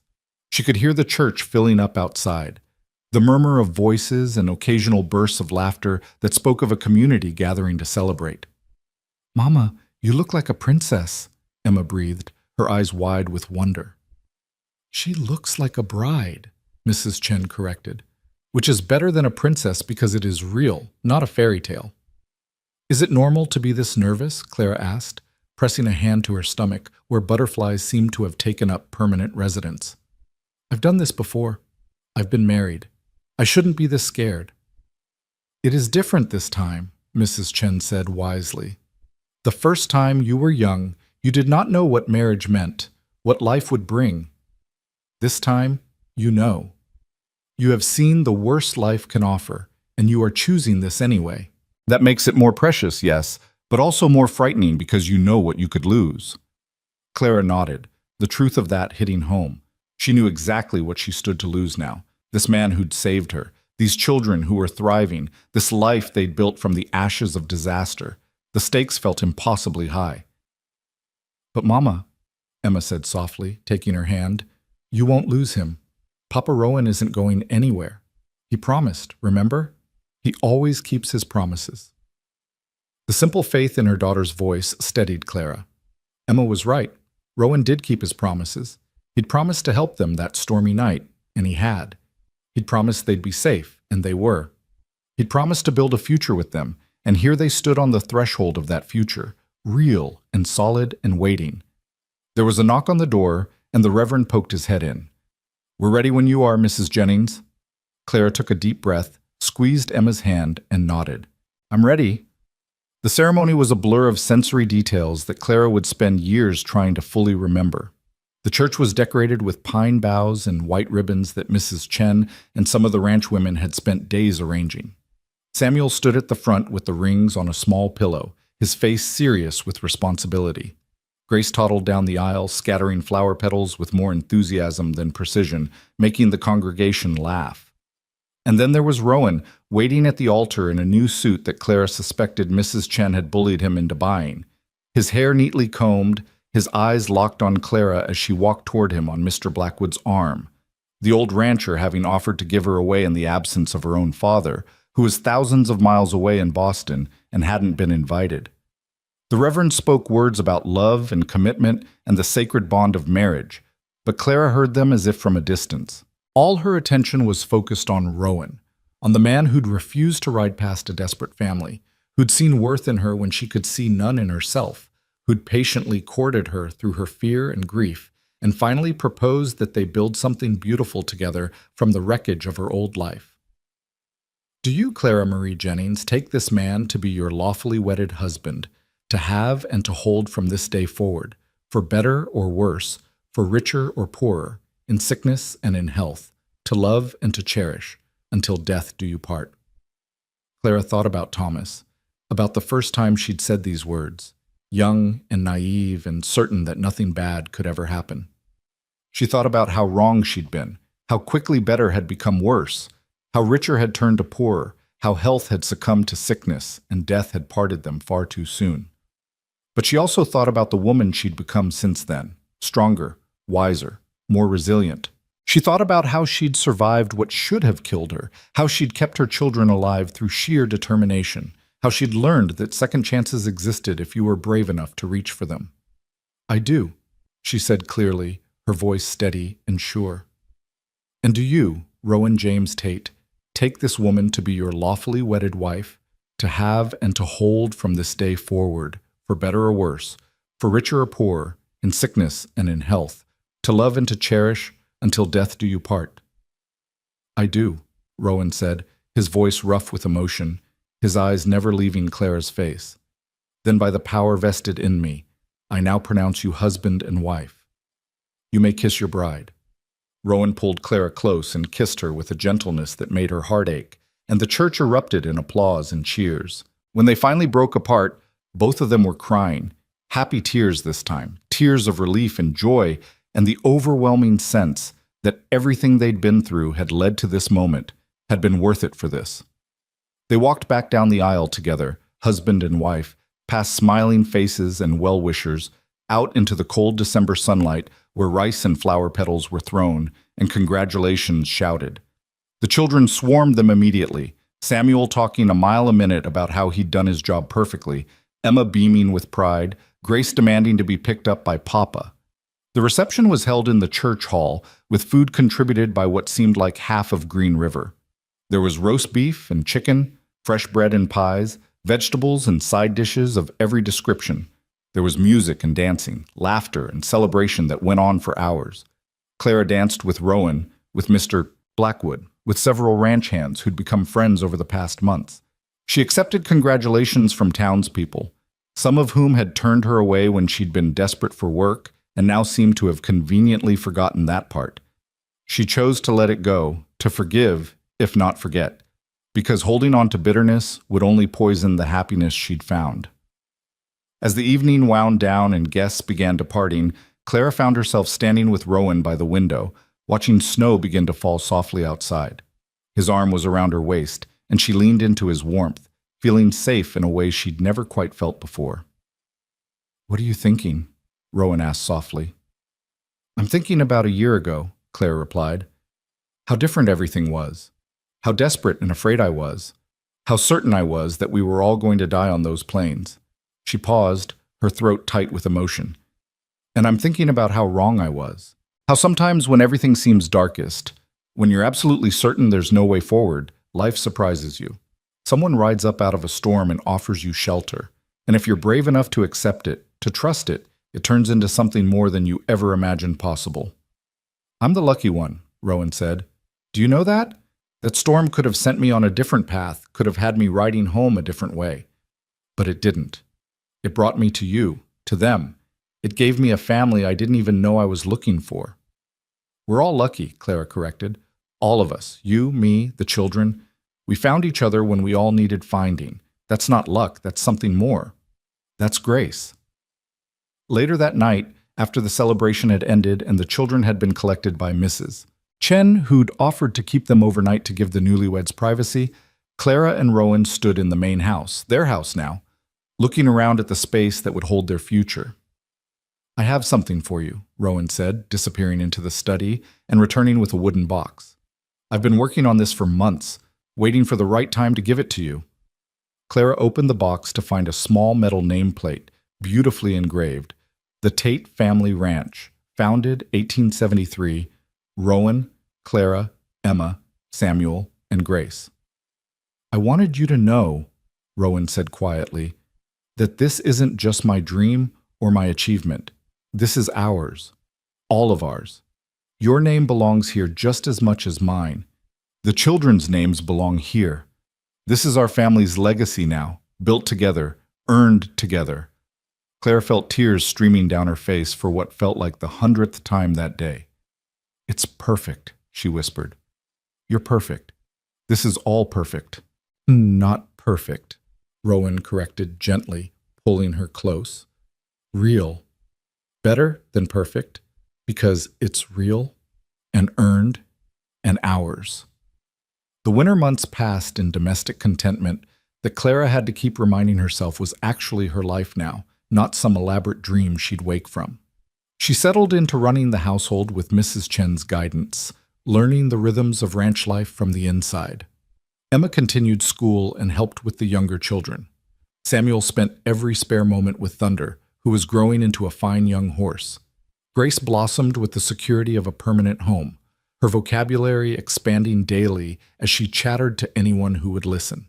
And Rowan worked alongside Mr. Blackwood, learning the business side of ranching, preparing to take over more responsibility as the old man gradually stepped back. In the evenings, he'd come home to find Clara cooking dinner in the big kitchen, the children doing homework or playing, the house warm and filled with the sounds of family life.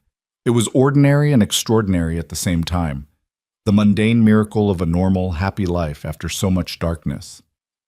In March, as winter began its reluctant retreat and the first hints of spring appeared on the plains, Clara discovered she was pregnant. She'd suspected for a few weeks, but hadn't wanted to say anything until she was certain, hadn't wanted to create expectations that might be disappointed. But when the town doctor confirmed it, she could no longer keep the secret. She told Rowan that evening on the porch, where they'd spent so many important conversations over the past year. "I have news," she said, taking his hand and placing it on her still flat stomach. "We're going to need to expand that nameplate. There's going to be another Tate joining the family come October." The expression on Rowan's face cycled through surprise to wonder to pure joy so quickly Clara almost laughed. We're having a baby," Clara confirmed, her own joy mixing with the familiar anxiety of pregnancy, with memories of carrying Emma and Samuel and Grace under very different circumstances. Rowan dropped to his knees and pressed his face against her stomach, his arms wrapped around her waist. "Thank you," he whispered. "Thank you for this, for everything, for giving me a family I never thought I'd have." "You gave me one first," Clara replied, running her fingers through his hair. "You gave me back my life when I thought it was over. This baby. This is just us continuing what we started that night you found us in the storm. We're building something together, something lasting." The children were ecstatic when they learned they'd be getting a sibling. Emma immediately started planning how she'd help take care of the baby. Samuel wanted to know if he could teach the baby about horses. Grace, not entirely clear on the concept, just knew that something exciting was happening and was determined to be part of it. Mr. Blackwood, upon hearing the news, expedited the partnership paperwork. "A man with 4 children and another on the way needs security," he declared. "Let's make this official before that baby arrives." So on a warm April day, with wildflowers blooming across the plains and the sky impossibly blue overhead, Rowan and Mr. Blackwood signed the papers that made Rowan a full partner in the Dusty Spur Ranch. There was a small celebration at the main house, with Mrs. Chen cooking a feast and the ranch hands raising toasts to the new partnership. Clara stood watching her husband, still strange to think of him that way, still wonderful, as he accepted congratulations from people who'd become their community, their family. She thought about the long, winding road that had brought her here, from Boston society to a tent on the Wyoming plains to this moment of triumph and belonging. The road had been hard, harder than anything she'd imagined when she'd naively agreed to come west with Thomas. She'd lost so much along the way, her husband, her security, nearly her children, almost her will to survive. But she'd also gained things she'd never expected, strength she didn't know she possessed, resilience that had been forged in the fire of desperation, and ultimately this second chance at happiness with a man who saw her scars and loved her anyway. Summer arrived with its characteristic intensity, heat shimmering off the plains and thunderstorms rolling through with regularity. Clara's pregnancy progressed normally, her body rounding with new life while the children fussed over her, and Rowan treated her like she was made of glass. She continued her sewing work, though Mrs. Chen had taken over more of the household management, insisting Clara needed to rest. The baby was born on an October evening when the air had turned crisp and the leaves on the cottonwoods had gone gold. It was an easier birth than the others had been, perhaps because Clara was less afraid this time, more certain that everything would be all right. The doctor pronounced it a healthy boy, 8 pounds and loud as a trumpet from his first breath. "What should we name him?" Rowan asked, cradling his son with the careful reverence of a man holding something infinitely precious and fragile. Clara thought about all the names that had meaning in her life, her father's name, Thomas's father's name, various relatives and friends from her old life. But none of them felt right. This baby represented something new, a fresh start, a life untainted by past loss or grief. "Hope," she said softly. "I want to name him Hope, because that's what he represents. Hope that good things can happen after bad, that life can surprise you, that second chances exist if you're brave enough to claim them." "Hope Tate," Rowan tested the name. "It's unusual for a boy." "We're an unusual family," Claire replied with a tired smile. "I think it fits." When the older children were allowed to meet their new brother, they crowded around with wonder and excitement. Emma touched his tiny hand with reverent care. Samuel proclaimed him, "Really small, but okay, I guess." Grace wanted to know when he'd be big enough to play with her toys. And Clara lay in their bed in the main house of the ranch her husband now co-owned, surrounded by her children, all 4 of them healthy and happy and safe, and felt a peace so profound it was almost painful. She'd survived. They'd all survived. More than that, they'd done something she'd thought impossible in those dark days in the tent. They'd thrived. The years that followed were marked by the normal rhythms of ranch life and family. Emma grew into a capable young woman who eventually went east to attend a teaching college, determined to return to Wyoming and open a proper school. Samuel became his father's right hand on the ranch, with a natural gift for working with horses that made him sought after across the territory. Grace developed a talent for art, filling the house with drawings and paintings that captured the beauty of the Wyoming landscape. And Hope grew up knowing nothing but security and love, a child who'd never experienced hunger or fear or uncertainty, who took for granted the stable home his mother had fought so hard to provide. Mr. Blackwood passed away peacefully in his sleep 5 years after the partnership was formed, leaving his remaining share of the ranch to Rowan and Clara in his will. They renamed it officially then, the Tate Family Ranch, making permanent the legacy they'd been building. Clara never forgot the tent, never forgot what it felt like to watch her children slowly starve, never forgot the bone-deep terror of having nowhere to turn and no one to help. Those memories lived in her always, a shadow that never fully disappeared but that also made every good day brighter by contrast. She used those memories to help other struggling families who arrived in Green River over the years, offering work and shelter and the same kind of grace that had been extended to her when she needed it most. On their 10th wedding anniversary, Rowan and Clara stood on the porch of their home watching the sunset over the Wyoming plains they'd come to love. Their children were inside, most of them anyway, Emma having sent a letter from her teaching position in Cheyenne, and the ranch was prosperous, successful beyond what they'd dared to dream in those early uncertain days. "Do you ever think about how different things could have been?" Rowan asked, his arm around Clara's expanding waist. She was pregnant again, a surprise at 40 years old, but a welcome one. "If that storm had come a day earlier or later, if I'd ridden a different path home, if you'd given up just a little bit sooner." "I try not to," Clara admitted. "It's too terrifying to think how close we came to missing this. How many small choices had to align perfectly for us to end up here."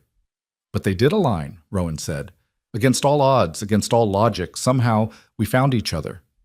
You were raising 3 kids in a tent, and I rode up out of nowhere and said you'd sleep under a roof that night. And that one act of basic human kindness turned into this, into a family, a home, a life." Clara leaned into her husband's warmth, watching the sky turn gold and orange and finally purple as the sun disappeared below the horizon. Somewhere in the distance, a coyote called to its pack. And closer by, she heard Samuel's voice as he talked to the horses in the barn, the same gentle tones he'd learned from his stepfather all those years ago. "It wasn't just one act," Clara corrected softly. "It was 1,000 acts of kindness, day after day, choice after choice, to be patient and generous and hopeful when the easier path would have been to walk away. You didn't just give us a roof that night, Rowan. You gave us a future. You gave us back our lives. We gave each other a future, Rowan replied. You had the courage to accept help when every instinct told you it was dangerous. You had the strength to keep going when anyone else would have given up. You built this life as much as I did, Clara, maybe more. They stood there in comfortable silence as darkness fell and the first stars appeared, the same stars that had shone down on a desperate widow in a failing tent a decade ago, the same stars that would shine down on their children and grandchildren long after they were gone. The Wyoming wind carried the smell of sage and grass and home, and somewhere in the house behind them, Hope laughed at something Samuel had said, the sound pure and joyful and utterly secure.